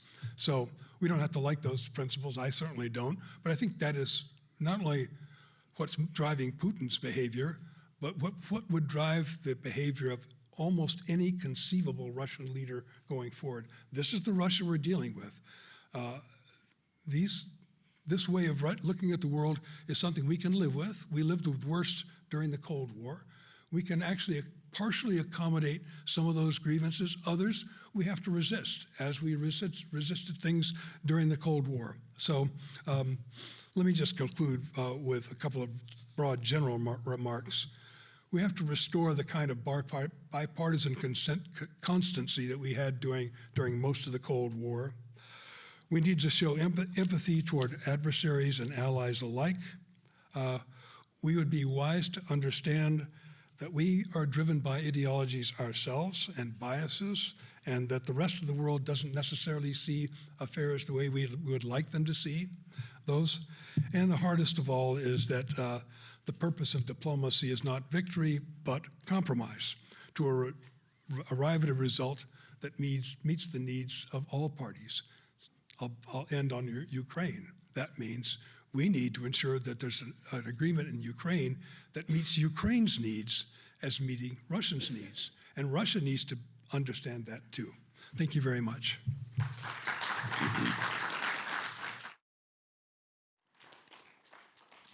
Okay, great. Thank you. So I've got a question for each of you, and then I will open up to the audience. And Robert, we'll actually start with you and pick up with your broad observations. You know, you talked about bringing back the bipartisan constancy of U.S. policy. And as you also highlighted, the parties couldn't be much different right now in terms of fundamental national interests and where we believe our place should be in the international order. There is no more visual of this than if you look at our southern border, you know, over the course of the last 3 presidencies, we put a wall up, take a wall down, put a wall up. I mean, it's very obvious we have a lack of constancy. So my question is, how do we bring that back, given the political realities we live in? I'm wondering whether it's going to come back in my lifetime. It's not going to happen quickly. I mean, we're at a point now where, as I wrote, the two parties could hardly be farther apart in some basic understanding of what it is we're trying to achieve in the world. I think we can get back to it. It's going to have to await another administration. It's not going to happen during this administration. The next administration is conceivable that someone in either of the two political parties could campaign on a platform of trying to bring the country back together again. And I'm not predicting it. I'm hoping for it, but I don't predict it. But I think we have to start there because, I mean, a lot of people in this audience have been writing about grand strategy. You can't even talk about a grand strategy if you can't imagine a strategy that could survive a transition from Republican to Democrat or vice versa. If we can't be constant for more than 4 years at a time, no strategy is going to work. Bob, can I get in here and just ask, to what extent do you see the somewhat bipartisan views on China as possibly constituting the beginnings of that? Yeah, we may, on individual issues, we may be able to begin fashioning the understanding that the two parties can agree on something. And political leaders, or those who are subject to re-election, can understand that they're not going to necessarily get defeated in the next election just because they found common cause with people on the other side of the aisle. We used to be there, and we've lost that. Well, and it's interesting you bring that up because Paul and I were at a conference, and Joe, I'm not sure where he is, just a couple weeks ago, and we had someone come in from the China committee, and it was very much bipartisan support, which is rare in Congress. So, interesting observation. Next, Jeremy, over to you. So, on this whole idea of the inconsistencies we have, in October of last year, I was visiting Australia, and you think about October, it was a couple weeks before the first Tuesday in November, to give you context. And I was meeting with some pretty senior Australian officials, and it was a constant question of, like, what is going on in the U.S.? They're like, we love Americans, but your American politics are schizophrenic, you know? And so you talk about the need to resist Chinese power and an appetite for an American alternative. How do we do that in a way that, you know, is appealing when we seem rather discombobulated? I'm not sure how to describe things. We seem fairly inconsistent and fairly schizophrenic at times.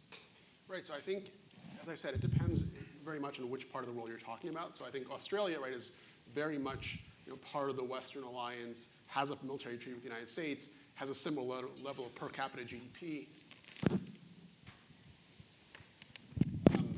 And so I think Australia is sort of in one camp. I think when you talk about the broader developing world, right, so how do you create an appetite for an American alternative? I think I would say a couple of things.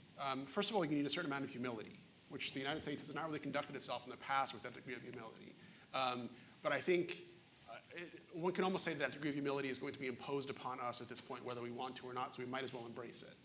I think, if anyone imagines that in January of 29, some new president, Gretchen Whitmer, Gavin Newsom, or someone else is going to say, America's back and we're leader of the free world again, and everyone just says, cool, that's not going to happen.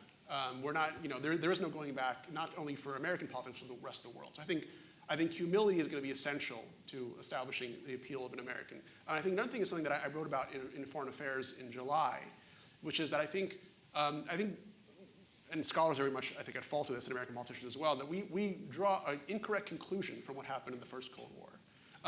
That a lot of people drew the conclusion that, well, the West won because our ideas were better, because capitalism is better than communism, because democracy is better than authoritarianism, because so on and so forth. And so our ideas are better, and therefore our ideas are good for the rest of the world, and we should go out and build democracies and everything else we did in the 90s and 2000s.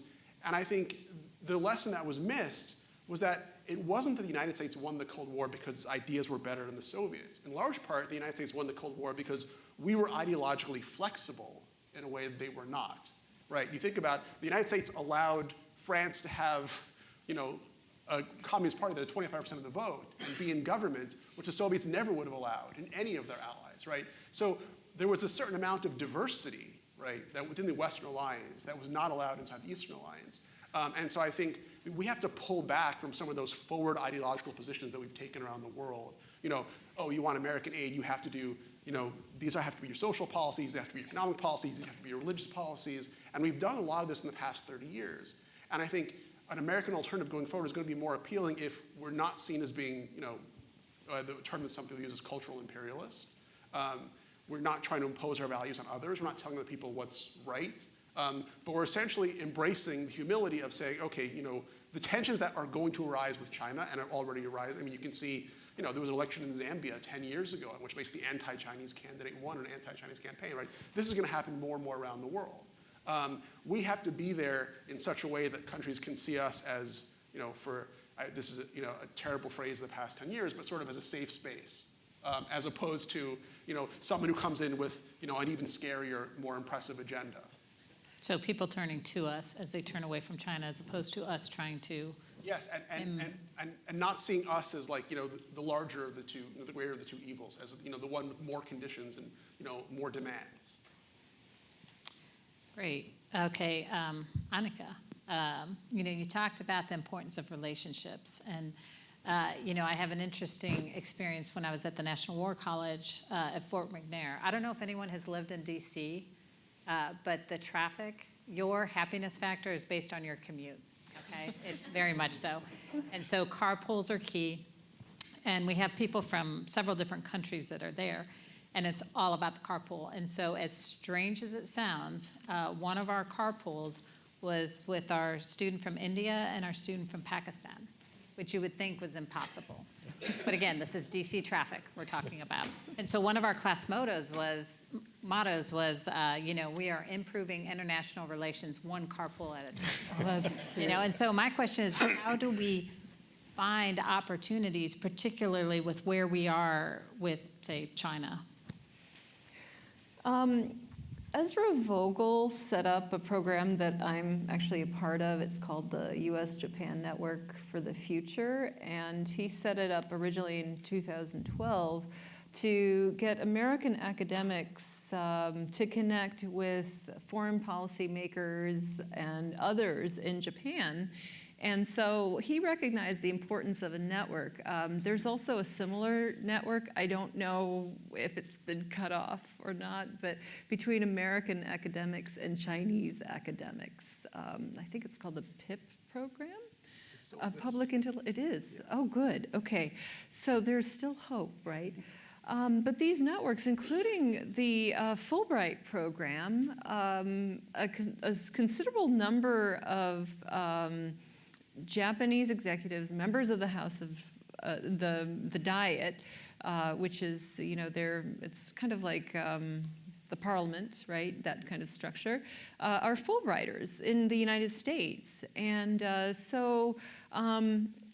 provides the space for such encounters to happen. And in Tokyo, for example, the International House is also a locus for these discussions, and not just between Japanese and Americans, but also people from the broader Indo-Pacific areas, right? And I'm really concerned with academic exchange. I think that is extremely important. I studied in China at Beijing Yuyan Shuiyuan, which is the foreign languages university there.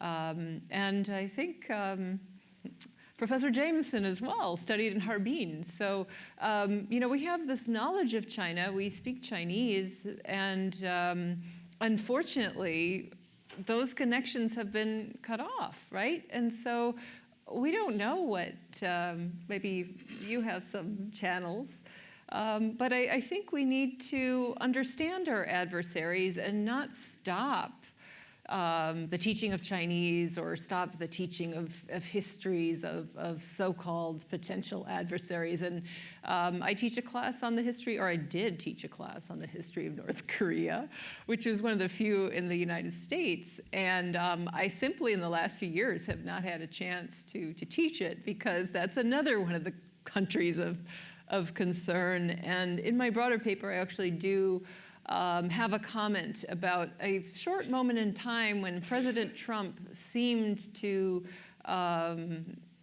be involved in making a nuclear deal with Kim Jong-un. I mean, as a historian, I would say that would be totally impossible, right? I mean, with the treasured sword and the importance of national pride for creating that. But kind of to wrap it up, these really kind of small and unusual connections have a lot of power, and this soft power that Joseph Nye wrote about in the 1980s is just so crucial for at least to get an in, right? I mean, to have people who you might feel friendly towards, even if they are members of a so-called, right, the Cold War or Cold War 2.0 with a question mark, right? Thank you. Okay, I will open up in just a moment while y'all are thinking. Thomas, you talked about President Nixon imposing the 10% tariff on all European goods, which there's been a lot of talk of tariffs lately. So I'm curious in your perspective in terms of how that played out and your thoughts on the current situation. Well, the end of the Bretton Woods system was an important milestone, breaking the link between dollar and gold. But we've heard in other contexts, the economic papers and others, that actually it worked out better for the United States not to have that restriction. But if you go back to look at the papers at the time, this was seen as a real milestone. This was seen as a potential break in the alliance at a time when the United States seemed to be developing relations with China and Russia. And there was this whole notion that we were going to have some sort of condominium with the Soviet Union, and Europe would be sort of downgraded. And this sort of spurred the European unity movement, which then admitted Britain and two other countries, I think Denmark, a couple others. And in 1973, this was the concern that the Nixon administration had that I've developed in the rest of the paper, that Europe was now uniting against the United States. And so I think during this time was one of the sort of interesting moments of change between the United States and Europe that required real adaptation to the changed fortunes of both, that Europe had really developed a much stronger economy and position, and that the United States would have to adapt to that. Still, the United States had advantages, and it was able to play those in the energy period and energy conference that I mentioned. So would the current situation drive people together against us, or is this to our advantage? Our advantage now is we have Putin in Russia, which helps because in many respects, Donald Trump does drive the Europeans together, and normally that might be against us, but in this case, it's also because they recognize that they have a genuine threat on their borders, and it's actually mobilizing a degree of European self-reliance that we have not seen, and well, we'll have to see whether it plays out. Okay, great. So we'll open up to questions. Sir, you were very quick with your hand, so we'll start right here. So, General, I want to play off one of the points you made, which was, you are correct. One of the only areas of bipartisan agreement in Congress is anti-China. And that's why this conference is actually particularly important.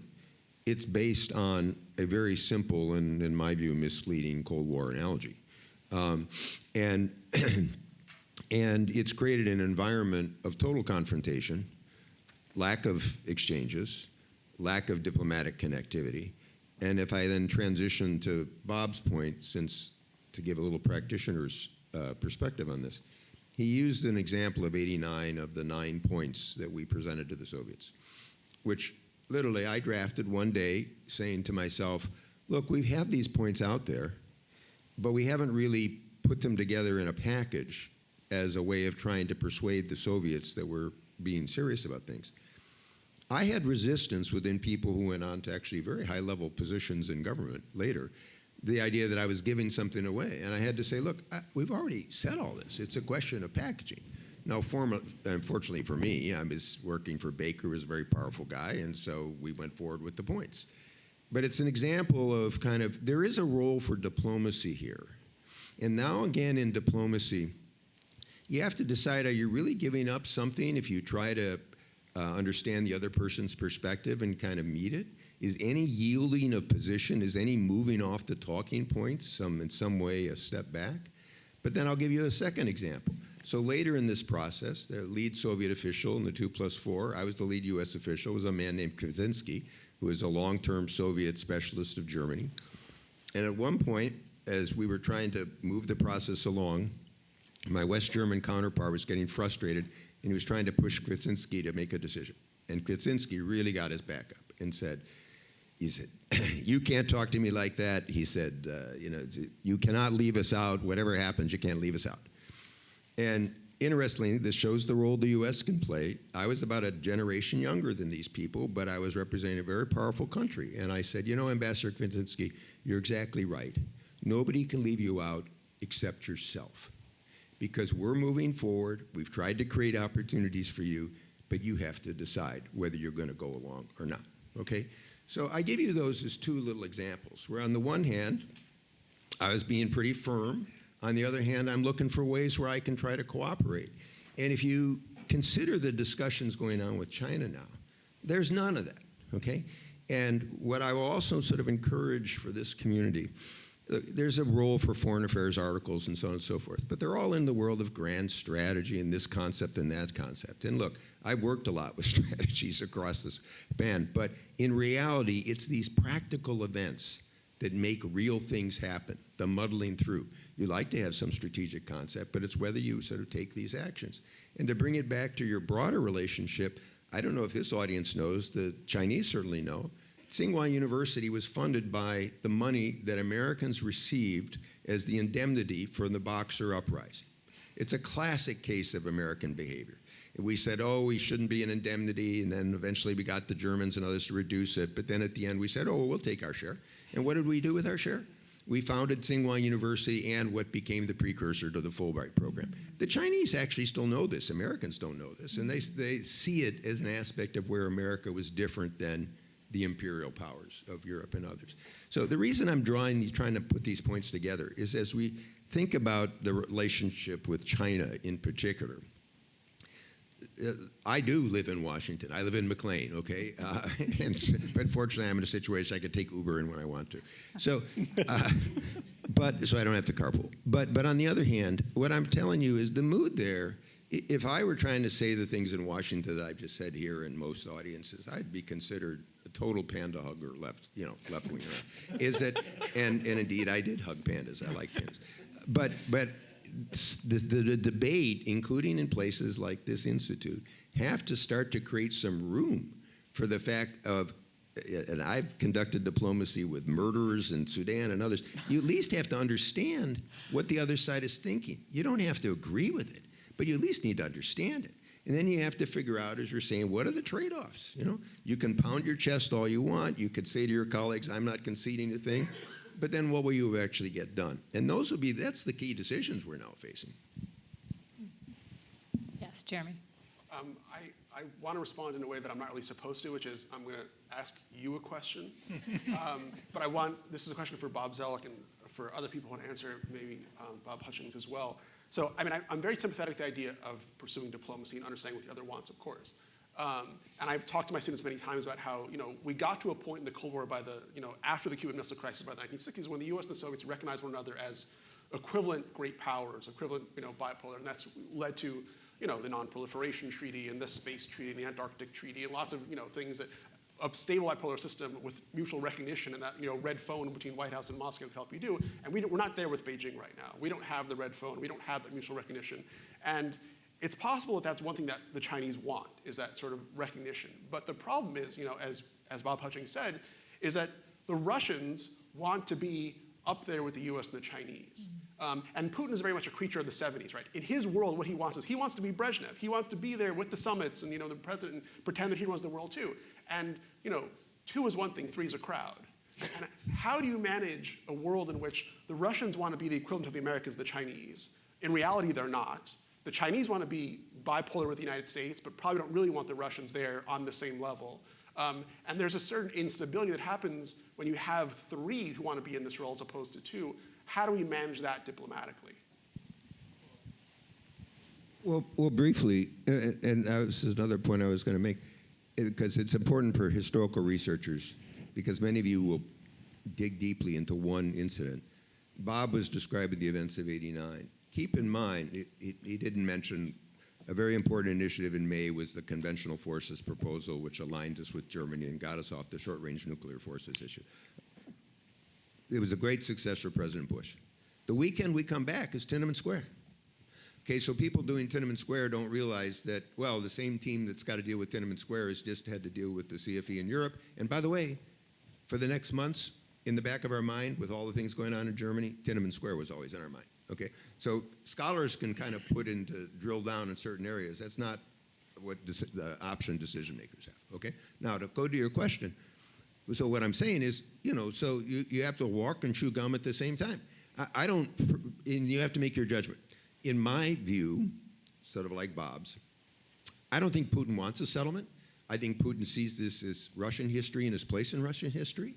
I mean, it's been quite obvious, these comments. I mean, his foreign minister, Lavrov, says he seeks advice from Catherine the Great, Ivan the Terrible, and Peter the Great. This is for him, and actually, I've known Putin. This is how he thinks, okay? And so for him, Ukraine has never been a sovereign independent state. He criticizes Lenin for having treated it as a separate republic. So my perspective is that this is not Frederick the Great trying to get Silesia for some added territory. This is a guy who wants to destroy Ukraine as an independent sovereign state. So as a matter of strategy then, where I'm critical of the Biden administration, is from the start, I said, what is your real objective here? Frankly, my objective was to preserve it as a sovereign independent state that could defend itself linked to Europe, okay? I don't think we're going to put it in NATO because I don't think Americans are willing to die for Ukraine, but we can certainly support it in terms of its own defense, all right? But notice, I didn't say where the territorial borders are. I said a sovereign independent state, okay? Now, so on the other hand, when you're sort of dealing with Putin, if you have the view that I do that he's not going to concede, what's your main strategy? My main strategy is if I'm not going to fight for the Ukrainians, I'll help the Ukrainians fight for themselves, okay? And I'd start by taking the $300 billion of frozen Russian reserves and making it available for the Ukrainians, and they can even help President Trump because they can buy U.S. military weapons on this. But so I see the path to diplomacy has to start with some strength and deterrence, just as it did with Ronald Reagan leading to the events that I was part of in '89. And so to do that, we can't undermine the Ukrainians. At the same time, we need to be honest about what we will do and what we won't do. And frankly, then you have to decide, will Putin keep playing this out year after year as oil prices go down and he runs into labor problems and you know what's happening with the economy? And so, by the way, maybe at some point there's a frozen conflict, armistice. That's kind of the best that you can expect. By the way, to connect these, this is where I think we've got this actually flipped around. I said to the Chinese years ago, explain to me why it's in your interest to support Russia on Ukraine. You guys don't believe in sort of ending territorial integrity, i.e. Taiwan, okay? Number two, you're really pissing off the Europeans. That's not in your interest. Three, you don't like U.S. alliances, but I do. Well, you've just made them stronger because Finland and Sweden have joined. And by the way, you've made the international economy more complex at the time you're dealing with all this. The Chinese that I speak to, they don't disagree with that. There's a Xi-Putin relationship here that you can't easily sort of penetrate. But by the way, then I did say to one of the representatives, they said, look, for God's sakes, when Putin was talking about nuclear weapons, you know this is going to be very dangerous. At least you can press him on this, okay? Now, and they did. They got Putin to pull back. Now, if you think about the game that I've just outlined, at some point, maybe, I don't want to overstate it, maybe China can play a constructive role in this process, okay? Maybe China could help with the reconstruction of Ukraine, which would actually make the Russians less likely to attack it, okay? But if I mention that in a Washington context, what? You want to help the Chinese be in Ukraine and so on and so forth? But I'm giving you this as a real-life current example of what I was talking about at the end of the Cold War. You have to be able to think a little creatively. You have to plant seeds. Scholars get to go back and say, oh, well, that one didn't work. You failed. My job as a diplomat was not to get 100%.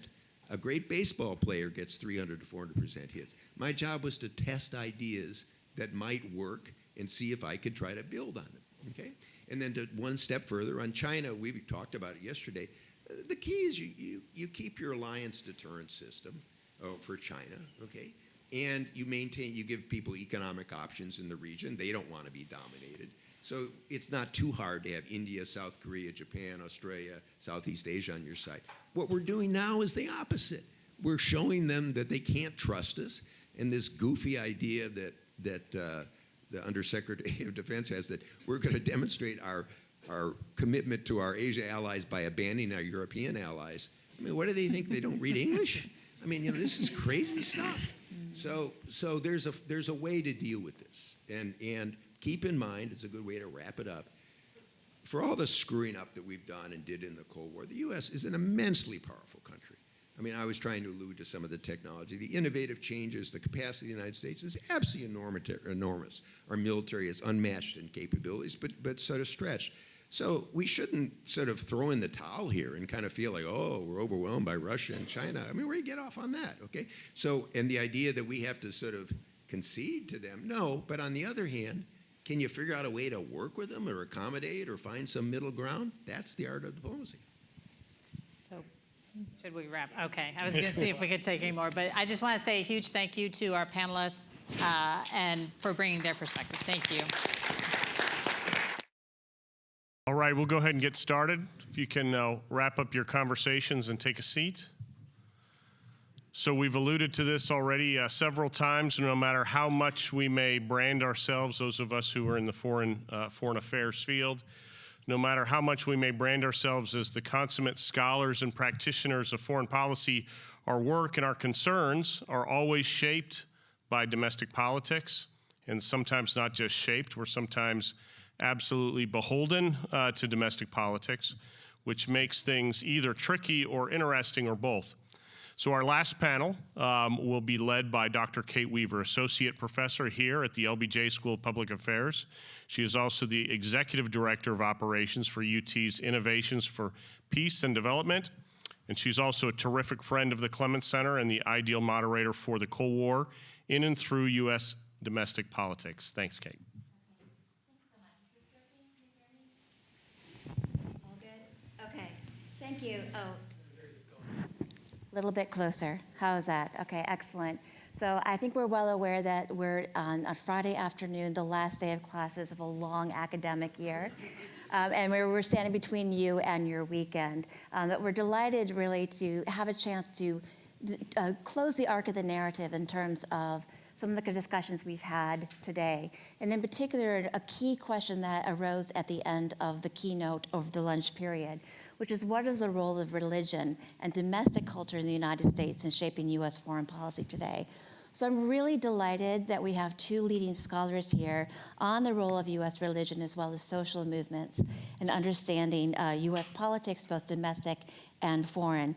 Dr. Darren Docek is the Andrew V. Tax College Professor of History and co-director of the Clements Center for the Study of American Catholicism at the University of Notre Dame. He does fascinating research on the U.S. in the long 20th century. I thought the 21st century is seeming pretty long right now. But he looks at the intersection of religion, politics, and the rising influence of American West and the Sunbelt Southwest. And he wrote a really awesome book called Anointed with Oil, How Christianity and Crude Made Modern America. Also joining us is Lauren Turek from just down the road in San Antonio at Trinity University, who is a diplomatic historian by training with research interests in history of U.S. foreign relations, religion, and the international human rights movement. Her first book, which kept me awake into the wee hours of the night the other day because it is so good, is called To Bring the Good News to All Nations, Evangelical Influence on Human Rights and U.S. Foreign Relations, published in 2020. And she looks specifically at the rise and the influence of politically conservative Christian foreign policy lobbying groups. She's currently expanding this work to look at the influence of Christian interest groups around foreign aid, which is my area of interest. So on that, we're going to invite each of our speakers to give some opening remarks. I'll have a few questions, and then we'll open it up in hope of keeping this very conversational and fun on the last panel of this wonderful conference. Thank you. Darren, would you like to start? Sure. Yeah, thank you. Thank you, Kate. It's a real privilege to be here. And thank you to all who made this possible. I think I gave a talk on my Anointed with Oil book about 5 years ago. I don't even want to, it's scary. I think it was like the last one before COVID. And so being back is both a blessing and a curse, as I say, with oil generally. I did. I had a lot of good barbecue. So it's great to be back, and thank you so much. And even though I felt a little bit of an outlier here, I have appreciated the chance to learn, not just from historians, but practitioners of foreign policy. So the title itself, Domestic Politics and the Cold War, I mean, where do we go? Like, it's wide open. And you should all be up here, really. We've already heard some excellent comments and nudges and hints, and so we'll certainly keep time for Q&A so that we can draw that out. As we just heard from Kate, the area of domestic politics I'm most familiar with is religion. Have tried to do my best to kind of extend religious history into political history, but also most recently into studies of energy and environment in an effort to draw out what I think are some of the hidden influences of religion in American politics, and that we can debate how that translates to foreign policy. As our keynote speaker today, Professor Kimmage said, I'm not quite sure how to do that, and that's up to the experts in the room. So the overarching prompt, I would say, I guess, for our panel today, from my perspective, is that at least where religion is concerned, during the Cold War period of the late 40s, from the 1940s to the 1980s, U.S. international concerns and foreign policy pressures and purview were, for a major proportion of the American population, filtered through the church for grassroots public consumption, and in return, grassroots public responses. Faith was the lens through which domestic culture wars shadowed and shaped global ones. In the Cold War 2.0, the intensity with which a major swath of the American population blends domestic and international concerns is, I would argue, even greater and more explicit, certainly, and the nation now feels the effects. So I will pause here again to admit, when I first accepted the invitation here, my thought was I'm supposed to show how Cold War 1.0 translated to 2.0. And I was relieved to listen to Professor Leffler's keynote last night.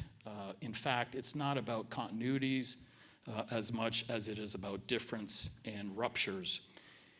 And I agree with that, and I'm here to accentuate both the continuities from the Cold War period and the politics of religion in that period to our current moment.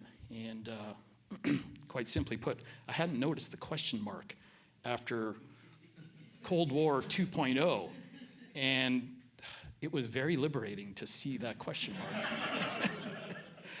because I have more questions than answers for sure, and I do see more difference than similarity to today. So with that in mind, let me briefly pose 4 observations. We can say lessons perhaps from the Cold War period of religion and politics to our own, both of which, or all of which stress both continuities and difference. And I'm going to do a real high altitude kind of approach to this, something that's a little bit different than the précis that I advance, which is more geared to energy and environment. All right, lesson number 1. The God factor did indeed loom large in Cold War America, as it does now. But whereas in the Cold War, faith came packaged in consensus, today it fuels and is fueled by culture wars. And again, thinking about continuities, of course, and we've already heard in multiple kind of talks today, both keynote in terms of panelists and yesterday as well. We know that the religious turn, if you will, in U.S. foreign relations history is real and important. Thinking about Will Inboden, thinking about Andrew Preston, and so many others, including and especially Lauren Turek here, we see now, I hope, and here I'm speaking as a religious historian to foreign policy historians, I hope you see that religion does indeed matter. And yes, thinking about the 50s and 60s from the top down, presidents, however devout or however kind of sincere they were in their belief, they certainly exercised faith and empowered it as a way to animate American foreign policy in opposition to the great godless other being Soviet communism. But there was more than that going on in the 1950s and 1960s. Missionaries, of course, have been an avenue of attention. This has been a place where we have seen kind of the intersection of domestic and international politics really in a tangible degree. I've just recently seen a PhD student defend a dissertation on agricultural missionaries in Cold War Latin America, whose influence was very much important to the creation of the Point 4 program under Truman. So there are ways in which not just top down, but bottom up, religion influenced Cold War America, different registers of influence. That continues today. For certain, religion continues to influence politicians and presidents. We can argue about that, and inspires religious activities abroad in the name of American power. And here thinking of Lauren's as well as Kate's interests in religious NGOs and international aid. The differences. What was a civil religion of consensus in the Cold War is today a combative religion of division, with pronounced cuts redefining the Judeo-Christian order along liberal, conservative, ideological, theological lines. Plenty of illustrations of this. I often think, just think of the difference between Billy Graham and Franklin Graham, right? Billy Graham, an evangelist, an evangelical to the heart from North Carolina, sincere in his biblical beliefs, his evangelicalism, who nevertheless in the 50s and 60s was able to marshal influence through a sense of brotherhood, a sense of bridge making, right? Bridge building. Franklin Graham, his son, much to say there, we don't have to go into that, nevertheless is very much a culture warrior, someone who has taken his father's evangelicalism into a realm of politicization that I don't think his father would have recognized entirely. Now that's the spirit of the age. It speaks to broader trends in American foreign relations, politics, and history. Nevertheless, I think it indicates the shift. The Judeo-Christian motto itself, the aspiration, which we heard in the keynote today, has, in the 1950s, it was a spirit of ecumenism that built this as a way to unite Americans and American believers in the quest to combat secular communism, as it was told. Today is very much weaponized, if you will, as a model of the right. So all that's to say is Judeo-Christian consensus is broken today, I think, beyond repair. American civil religion itself, a distant memory now, overwhelmed by an age of fracture. Lesson 2. In the prevailing culture wars of our moment, matters of ultimate meaning that drive division in church and state extend beyond the politics of sexuality, reproduction, and the body, and beyond U.S. borders, ensuring an expansive America First agenda. And here is where I cut to the chase in my essay. I continue to work on the intersection of religion and energy, and I think if we look at the late 1970s, early 1980s, kind of the second energy crisis, we see that energy too was a culture war issue that united an emerging religious right across Catholic Protestant lines in a way that was every bit as important and embedded in the politics of the body of the early 1980s. As Kate knows, I submitted a précis that stressed the words of Wendell Berry, the agrarian Baptist, who in 1977 wrote, "Energy really was religion." Quote, "In speaking of the use of energy, we are speaking of an issue of religion, whether we like it or not." That same year, Jimmy Carter spoke of energy in similar terms as a moral issue, a religious issue, a theological one, not just technocratic.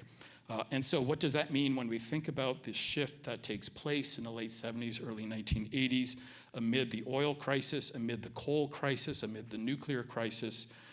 There is a profound shift that takes place. And it's not just about the body, it's just not about the politics of reproduction, even though it is that. It's also about the politics of energy, and I'd be happy to elaborate where we are today. Interestingly, at that time, just a quick snippet, the right to life. Right to life becomes the mantra of the religious right in response to reproduction and women's rights in the early 80s. The right to life is also espousing drill, baby, drill. This is a way in which we need to bring oil to life out of the ground. All that to say is there is a meshing of fuel and family values in the early 1980s that I think we are still very much seeing today in an America First agenda. All right, difference, and I'm going to move on quickly. I know we're already up against time. Culture wars as well. We've heard this as well. I think when we talk about the culture wars, thinking about gender, the way in which this has moved beyond domestic borders to international ones. And as foreign policy experts, I know there are the brass tacks of economics, political economy to think about, strategy and so forth. Culture matters. This is a moment when the culture wars that we saw very much generating domestic politics in the 70s and 80s to today in American terrain is spreading globally. I don't even know how to frame this. 2 days ago, I was on a plane from Vancouver to Minneapolis, flying back to South Bend, since flying to Austin, and I spent the first hour of that talk talking to my seatmate about Alexander Dugin. He was a huge fan, reading this Russian political philosopher about civilization, right? Talking about here our keynote, wanting Canada to embrace that, speaking about American in similar terms. This is the language that is being kind of distilled and embraced by a large portion of the American and Canadian population in our moment, and those culture wars. That culture wars approach of domestic politics is spilling over into foreign. Quickly, last two lessons. 3, the Cold War and the years that followed. In the Cold War and the years that followed, evangelicalism played an increasingly critical role in animating and rallying the Judeo-Christian center in response to external threats. Only now, in a theocratic turn, that energy has shifted rightward. And I know Lauren is going to talk to this, so I don't want to take too much time here, but I will just say that in order to understand at least the imagination of many Americans, 30, 40, 50 million, who claim to be evangelicals in response to global turns, we need to understand what's happening internally within. Now, it's not just evangelicalism. Again, we heard a question or two in response to our keynote this afternoon About religion, I would say I'm at a Catholic institution. I'm not Catholic, so I get to observe from afar, so to speak. But integralism, post-liberalism, these are ideas that are resonating in Catholic institutions as well, among young up-and-comers who are aspiring to lead.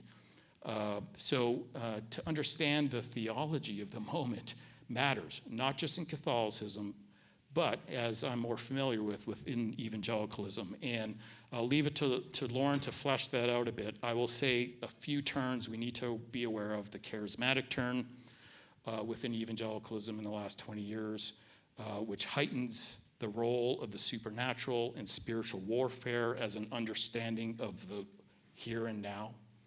Secondly, a turn to Reconstructionism and a more theocratic understanding of church and state, and a blending of those two interests within evangelicalism, leading to, and I know it's murky, but Christian nationalism.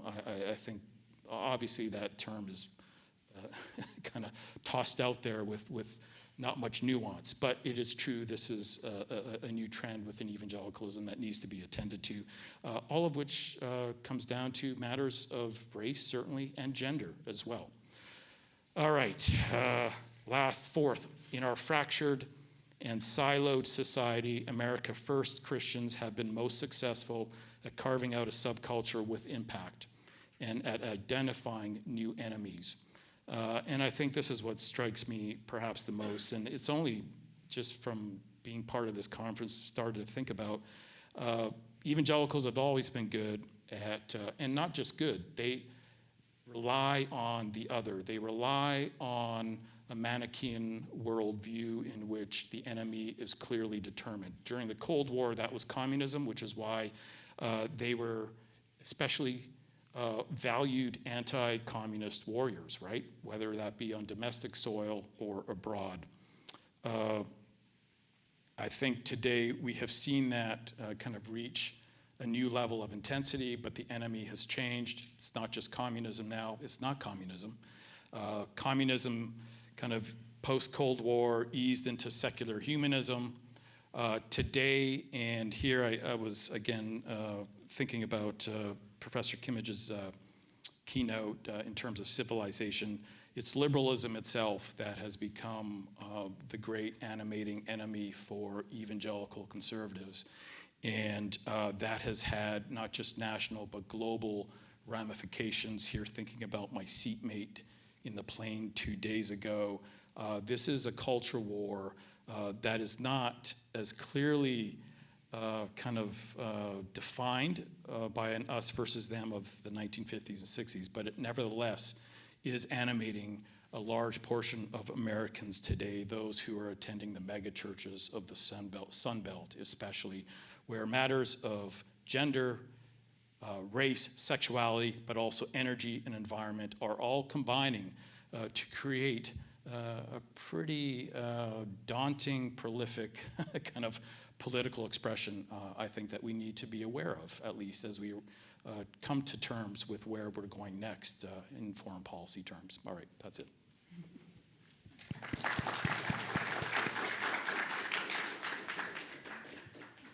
Excellent. So one of the perhaps more poignant laments that I think we've heard throughout the panels and in informal discussions is that we have noticed that we are lacking the leadership necessary to get Americans to care about foreign affairs, to care about Ukraine, to care about Taiwan.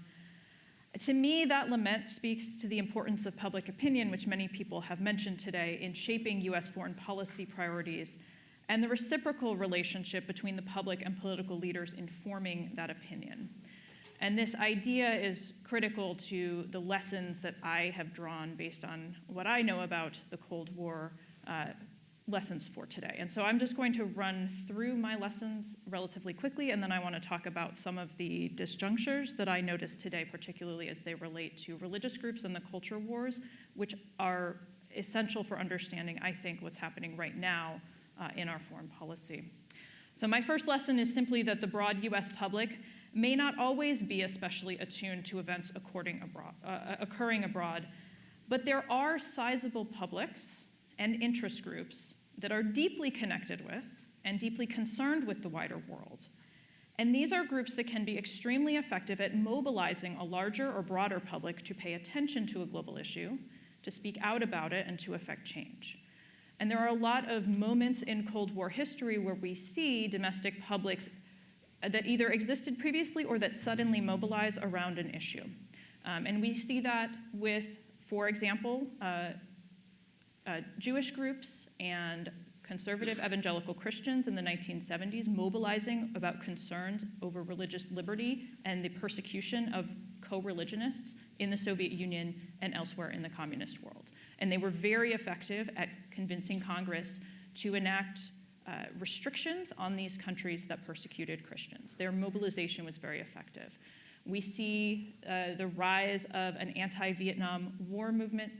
There are enormous numbers of religious groups that are part of that mobilization that bring a kind of moral high ground, a moral valence to that issue that is very effective in organizing and in getting other people who may not have been super attentive to this to care. The anti-apartheid movement, right? Again, another thing that maybe many Americans were not paying attention to a whole lot, and then suddenly, because of the activism of interest groups, everything from the Congressional Black Caucus, again, to religious groups, suddenly they care. The sanctuary movement, I mean, I could go on and on. There are so many of these movements that were able to bring large groups of the public together to start lobbying their members of Congress, holding vigils, all of which brings this great attention. Which brings me to my second lesson, which is that once mobilized, even a relatively small number of individuals, interest groups, and activism can exert very effective pressure on Congress, effective pressure on the executive branch, effective pressure on the media.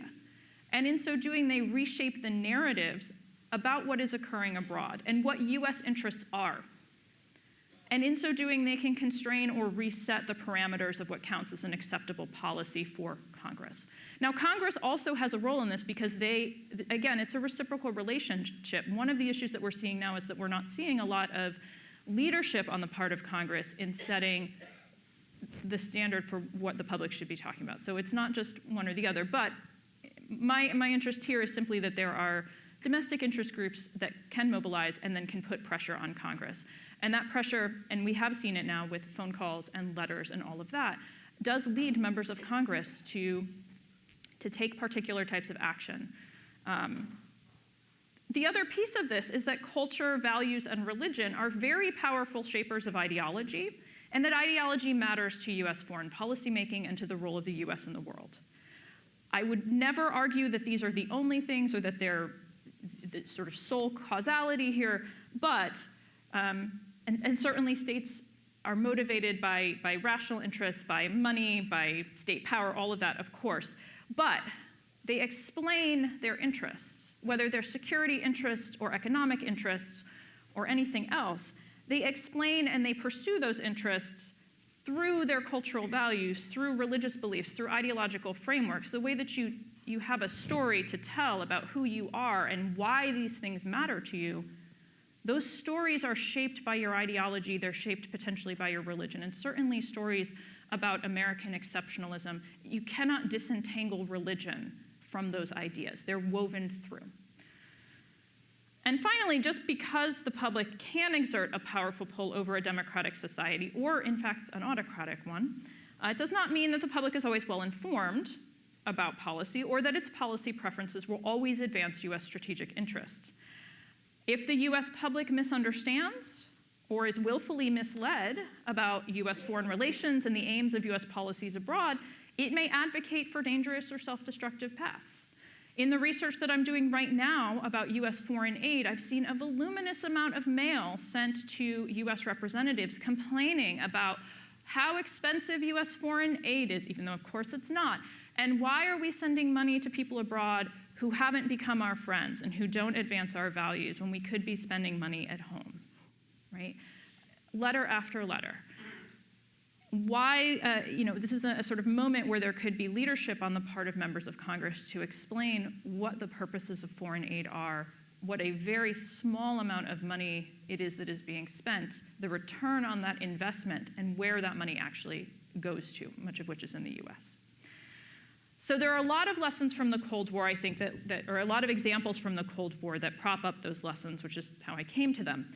But I do not think the Cold War context on its own is sufficient for making sense of or recommendations for our contemporary moment. I think the culture wars that have dominated the domestic politics of the United States since the 1990s at least, and certainly back to the 70s, but certainly since the 90s, these are culture wars that have escalated over the past 20 and 30 years.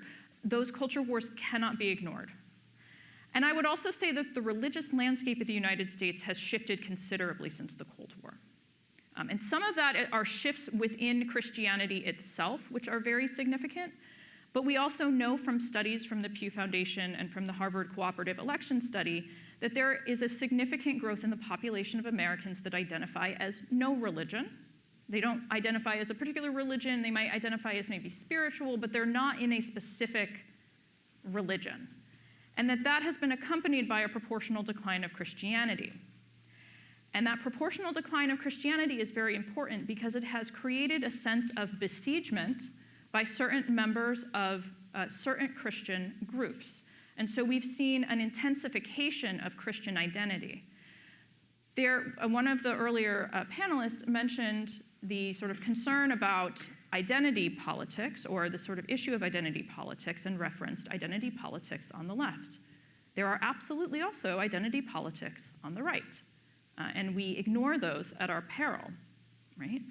The emergence of the New Apostolic Reformation, which I think is one of those very important charismatic religious movements that has emerged since the late 90s, and the position of power that are held by some of the New Apostolic Reformation's adherents and associates, including people like Paula White, who's the senior advisor to the White House Faith Office under Donald Trump, people like Mike Johnson, Michael Flynn, and many others. This is a really significant movement. This is a movement that is committed to achieving what it refers to as the Seven Mountain Mandate. The idea that people of this particular religious ideology should have control over all of the levels of society, control over government, the arts, the media, everything. Given recent developments, my idea is that we cannot make a sense of our foreign policy without understanding this particular domestic development, this sort of new movement that has come because these folks are occupying positions of power. One of the places where I'm seeing this as particularly significant is that it gives us an example of divergence within evangelical Christianity.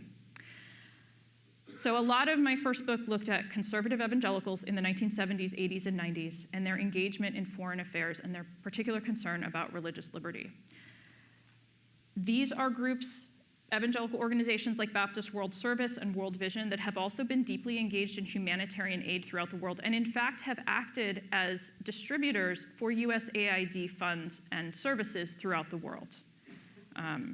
They have also been very deeply engaged in refugee and refugee resettlement in the United States. They were some of the earliest opponents of Trump's efforts to block refugee resettlement during his first term. They were up in arms about this, and they were actually very effective at shutting some of that down.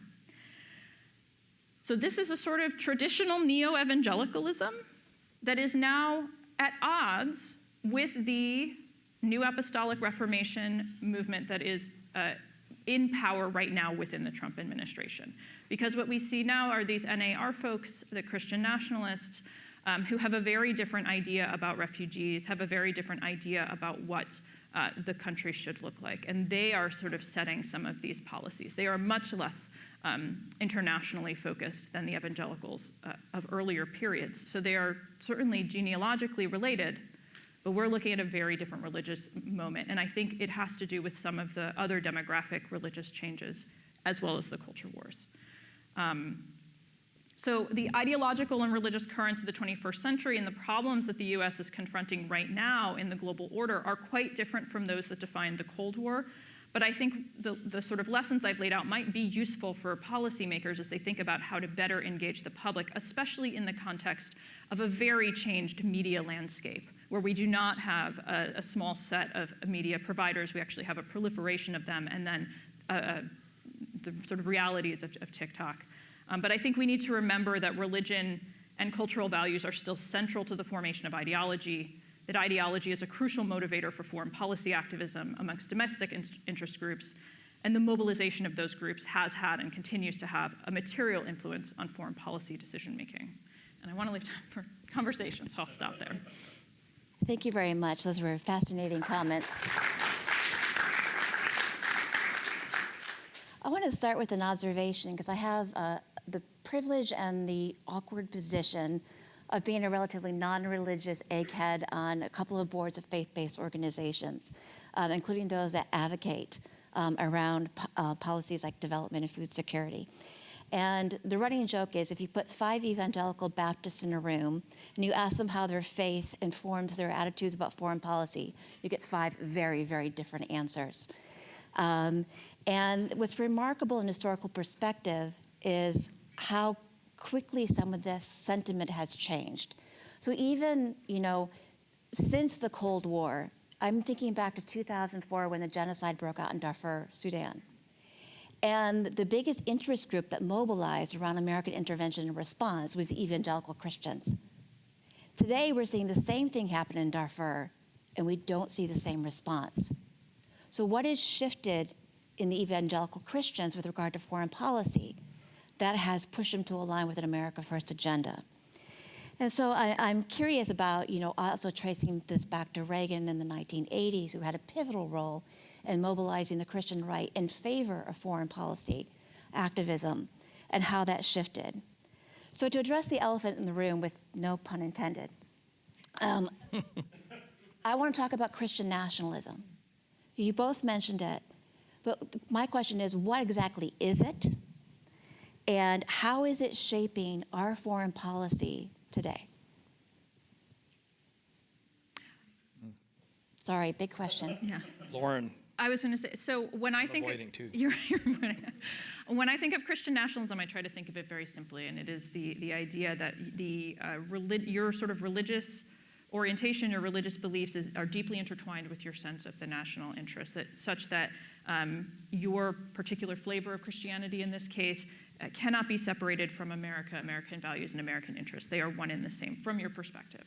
And so I think what we're seeing then with this, Christian nationalism is not new either. I think that's something that people assume that this is a new phenomenon. Christian nationalism has been around certainly since the 19th century, if not before that, right? But we don't, we're 20th century folks, we don't think about that too much. But it's not new. But in the current moment, I think we're seeing a shift that is where many of the folks who are perhaps not aligned with that new apostolic reformation, which I think is a sort of significant religious and theological moment. I also think there are groups of evangelicals in the United States right now who are aligned in a more tribal sense with the Trump administration. And so they, rather than their religious beliefs perhaps guiding them in the way that we might think of social justice Catholics or social justice evangelicals being very motivated by their beliefs to act in particular ways, I think perhaps we might be seeing a sort of tribal group coming together around something of a, if not isolationism, sort of anti-internationalism, and a real disdain for outsiders and the other, which to any sort of reader of the Bible seems confusing, and that may be because a lot of those folks are not actually necessarily regular churchgoers. It's more of an identity, perhaps, than a theological motivation. Darren, maybe if I can do a twist on the question for you specifically, given your work on oil. So I ask the same questions. I like to do experiments. Sorry, I'm one of those political scientists. And so I belong to a board that's up in Waco at Baylor University. So most of my fellow members of the board are Baptist. And I asked them, what does it mean to be a steward of the earth? So, and once again, I got many, many different answers in many different sections of the Bible quoted as justification for their particular beliefs. So in your own work, you talk about oil being seen as something that is the sacred. So can you explain a bit about that? And also maybe pontificate whether or not the current form of evangelism that we're seeing in the U.S. today, is it shaping U.S. foreign policy regarding oil and other energy matters? Pontificate, oh boy. So yeah, and just to build, great question. And I guess to underscore, I think what has happened since the 1980s, of course, Reagan came along, and whether it's energy or reproductive rights, gender, so forth, was able to coalesce, right, bring together for the first time, really, a religious right that was animated by that. And in terms of oil, simple intervention there was like, energy matters too. He came through Texas and Oklahoma and preached fuel and family values. I mean, this was like an America First agenda of let's drill, baby, drill in biblical terms, and let's give family values the priority it needs as well. So since the 80s, that's been combined. What is important, I think, and Lauren's alluding to this, for now, what is a generation, 20 years? 2 generations, evangelicals have built up an infrastructure that is quite impressive. It's schools, it's homeschools, it's political activism. They realized in the 80s that, you know, aspiring to shape presidential politics wasn't going to work for them necessarily. Reagan was disappointing in some ways. Pat Robertson didn't quite make it. So let's aim to the precinct level. Let's build from the ground up. And I think what we have today now is the results of that. And it's not just evangelicals, of course, it's across the spectrum. The polarization of media and so forth. And so be it concerning foreign policy or environment or energy, evangelicals operate within a pretty insulated environment, right? And that's where their information comes from. That's where their pastors get their information to preach to the flock. And that is, I think, a pretty different environment today than it was 20, 30, 40 years ago. So, sorry, to your question. In terms of energy policy. Energy policy, right. So I think in terms of thinking about oil, for instance, and I go back to the 80s, certainly we can do that. Kind of a carbon-fueled Christianity as God-given is one of the key components, I think, of the message of Reagan Republicans in the 1980s. Today, I think it's been taken to a degree where there is no questioning an alternative. And I grew up in Alberta, Canada, the Texas of Canada, so I kind of come to this intuitively. But energy and religion are combined in perhaps subtle ways, but also explicit in the politics. And along with that building an infrastructure in which questioning environmentalist critiques of climate change and so forth has also been part of the curriculum, if you will, at a lot of these schools. So I think it's just, today we see Americans growing up in and living in and being educated in very different systems, and that is, I think, lending itself to a political spectrum that is highly polarized, and how to break out of that, I don't know. So, yeah. Thank you. I'd like to open it up for questions. Let's see. Sure. Thanks. I think maybe this is for Darren, but maybe it's for everybody.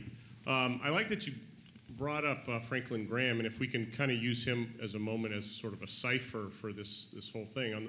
On the one hand, you could point to perhaps disappointing, at least for those of us in the kind of foreign policy circles, disappointing positions on different political things. But on the other hand, as somebody who, I'm not sure what his relationship is now, but somebody who led Samaritan's Purse and has done an immense amount of good. And so there's sort of these two sides of a community, or parts of the community perhaps.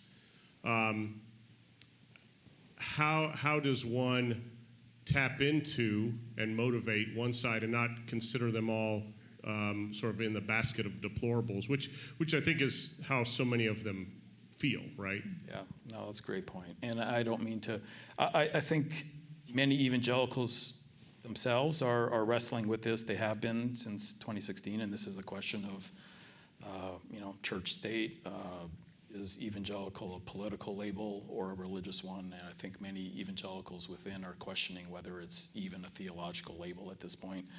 And I think Franklin Graham is caught in the middle of that. And as Lauren and Kate, Samaritan Purse has done a lot of good internationally, right? And now I think probably finds itself in an awkward position.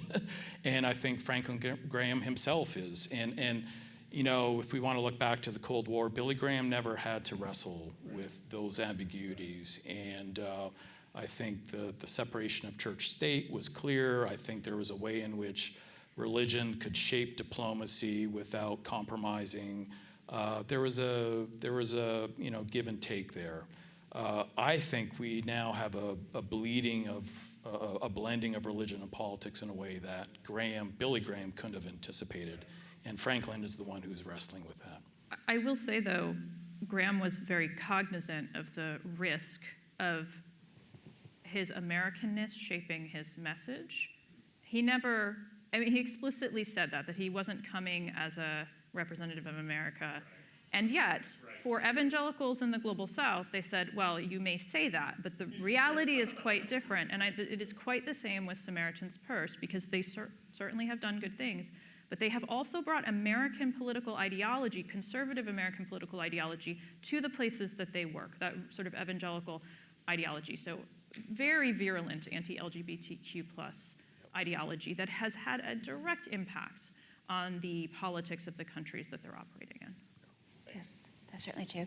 We have Jeremy, and then we have the gentleman back here, this lady right here, and then, Jeffrey, and then, we're stacked, Beth Paul. We're about done. So I wanted to ask, first of all, that was a great panel, Lauren and Darren. Thank you. I wanted to ask about a specific foreign policy question, Israel. One of the striking developments, it seems, for those of us who study foreign relations, politics, for those of us who are Jewish, is the degree to which there is such overwhelming religious Christian right support for particular policies in Israel. It's not entirely new, but it's certainly denser, more obvious, more flagrant than ever before. My former student, Dan Hummel, who I know you both know, has written a lot about the sort of dispensational element to this. But explain to us, if you could, I'd love to hear your thoughts. Why is it that for so many of the people you're talking about, Israel is so important, and not just Israel as the Holy Land, but a particular set of policies by a right-wing Israeli government? Why do they like Netanyahu so much? My challenge, Jeremy, is that I always just tell people to read Dan's book anytime this comes up. Yeah, well, for sure, I will second that. It's an amazing book. I think, and this goes to Lauren's point, so dispensationalism is a very kind of rational approach to current events, to biblical history, to the future. It's a very Baptist approach. And I think what we're both emphasizing here is what has happened in the last generation is a charismatic Pentecostal turn. And they adhere to a dispensational understanding of the end times in which Israel plays the major role. This is where Jesus is going to return. This is where Christ is going to return. We need to maintain this. What is different, I think, is the intensification of this and I'm not going to say irrational, but the Pentecostals, the charismatics who surround the current administration see the world in hyper spiritual terms. I mean, this is spiritual warfare translated to the earth, the earthly realm. And so what Israel means isn't just a rational thing, it is emotive, it is existential. And so all that has done is raised the stakes, I think, of Israel in the worldview of these Christians. And it's something to be experienced, not just rationalized. Pure groups, whatever, from the 70s forward. I mean, it's the charismatics who have truly led the journey of multitudes of American Christians to the Holy Land, to claim it as essential to their own eschatology.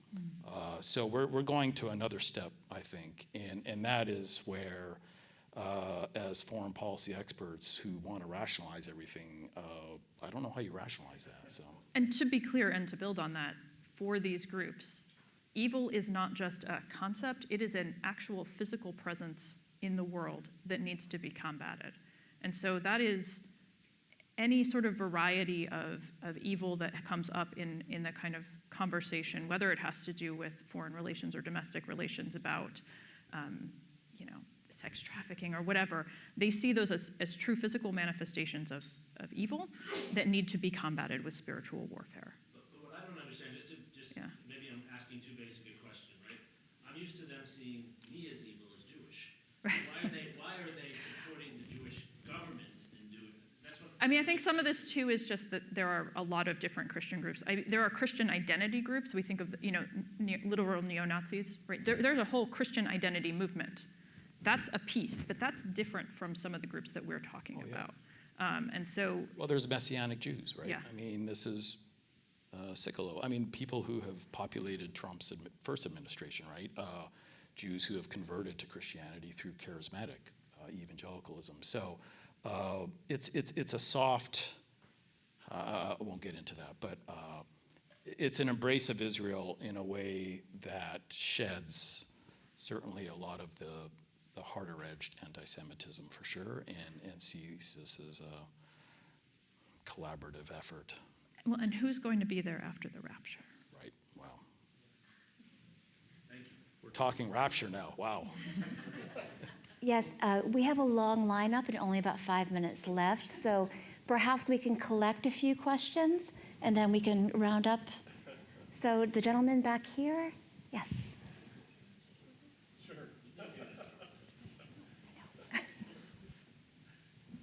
Thank you. I have a quick question about a dynamic. We were kind of talking about in the last panel about how the one bipartisan thing that exists is we need to counter China. This is something I also prescribe upon the American people. But the reasons we need to counter China are different between those in DC and those, let's say, for example, Christian conservatives.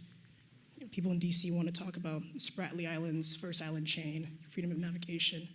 But if you ask the average Christian conservative, why do we need to counter China? It's because they subjugate Christian minorities. If you ask the average liberal, why do we need to counter China? It's because of Tibet and Xinjiang. So how do you think that plays when it comes to policy recommendations? For example, Tucker Carlson, who's a self-described Christian nationalist, he doesn't support the TikTok ban because it doesn't stop Christians from getting killed in China, but Tom Cotton would. And just even want to relate it to Russia, is that why they kind of give a pass to Putin because he, kisses the Orthodox Church in Russia? So how does that dynamic play, especially for religious conservatives? But you can broaden out. Okay, great. We're going to collect some questions. So, ma'am? Question.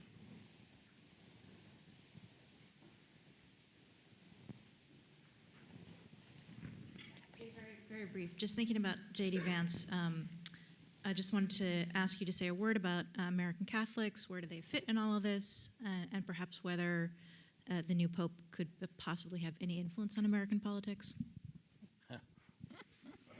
Timely question. Jeffrey? And then we have 2 more. We needed that. Yeah. So to stick with J.D. Vance for a second. Right, he's sort of the paradigmatic case of someone who's connecting religion and the issue of demographic decline, which Elon Musk is into, but not in religion quite the same way. Demographic decline is kind of an obsession, the birth rate among certain Christian conservatives. It's also an obsession with Xi Jinping and CCP, who are trying to upend gender politics in China because of their concern with the birth rate. Vladimir Putin's obsessed with the birth rate in Russia because the birth rate is a real concern for all of these areas, not just, basically everywhere outside of sub-Saharan Africa. And so my question is, what do you see as the connections between religion/culture, demographics, and geopolitics going forward?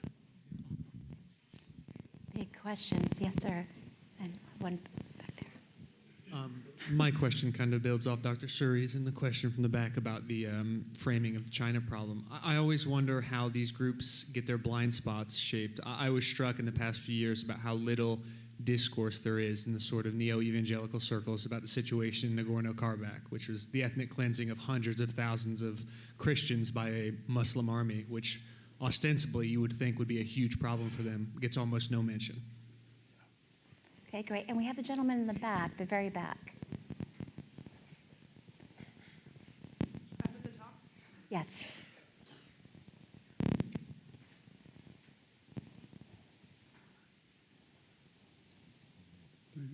Thanks for this panel. Very, very important and critical and necessary. The to speak to again this the centrality of Israel. They're very, very important. Okay. Did you hear that last question? Okay. Israel, centrality of Israel, yeah. Okay, great. So we have China, the Pope, J.D. Vance, and Netanyahu walk into a bar. What happens? 4 minutes. But I think some of this goes to the idea that religion is really important, but it's not necessarily, it's not determinative. So your theological beliefs, like any of these religious beliefs, they can be interpreted in multiple different ways. And so they're also in a reciprocal conversation with your political orientation, your background, whatever that might be. So religion really matters, but it's complicated to study, which is why, we could have had a whole day on it. Yeah.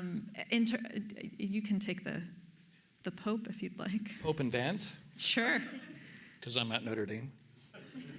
I don't know if I said earlier, I'm not Catholic, but I've enjoyed being at Notre Dame to see this. I mean, this is quite a spectrum. And I would just simply say, I think Vance, and again, maybe experts in the room can disagree, but Vance has clearly been influenced by his Catholic conversion, and that conversion came through a particular strand of Catholicism. In fact, Notre Dame has played a role in that. I wouldn't say integralism per se, but there is a clear kind of post-liberal Catholic traditionalism that is influencing him. Now, whether that translates into policy or not, it certainly, I think, has translated into rhetoric, and that rhetoric matters itself. We've already heard, what he said to to Western Europeans, defense of Western civilization. This is coming undone because of a lack of respect for conservative Christian / Catholic moral values. So I think, again, indication that theology does matter here. The China question is fascinating, and coming here to this conference, we were prompted to think about China, and both Lauren and I certainly wrestled with it. I really wasn't quite sure what to say. Now, thinking about it more, I taught in China. I taught American religious history in China through the OAH program. This is a few years back, and this was a class full of 50 junior scholars who were faculty positions in Chinese universities across China. And this is anecdotal. I don't know what this means, but they were so taken with American religious history. Like, what makes this country tick?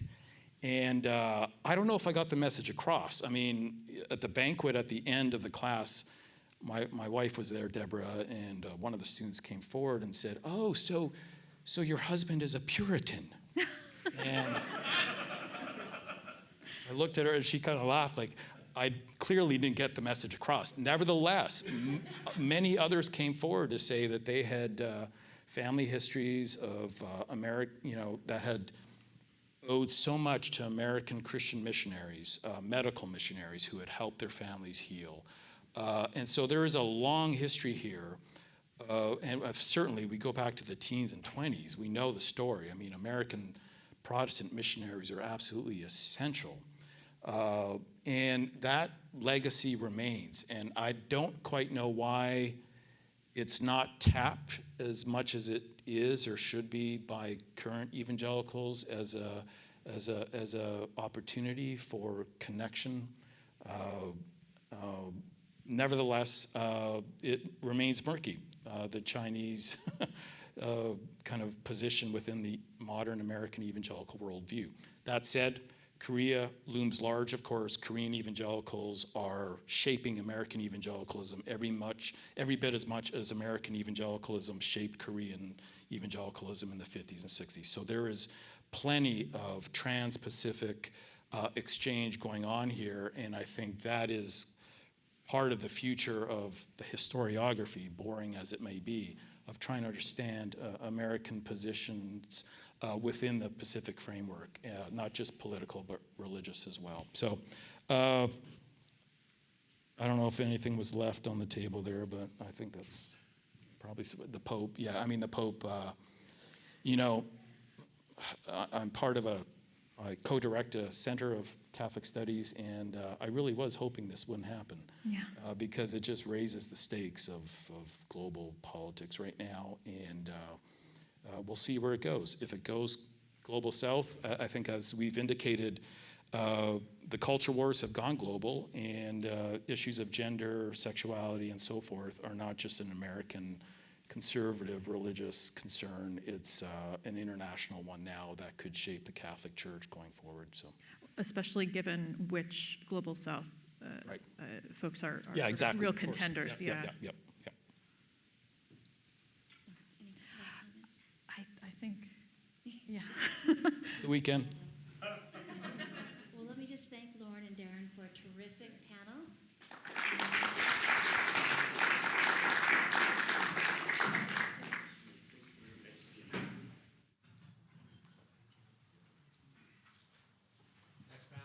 Right, so next panel.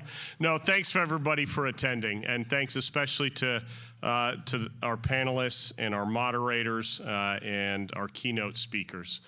We appreciate your time. For those of you who did participate, we'll be in touch for the sort of the second end of this project and turn it into something in print.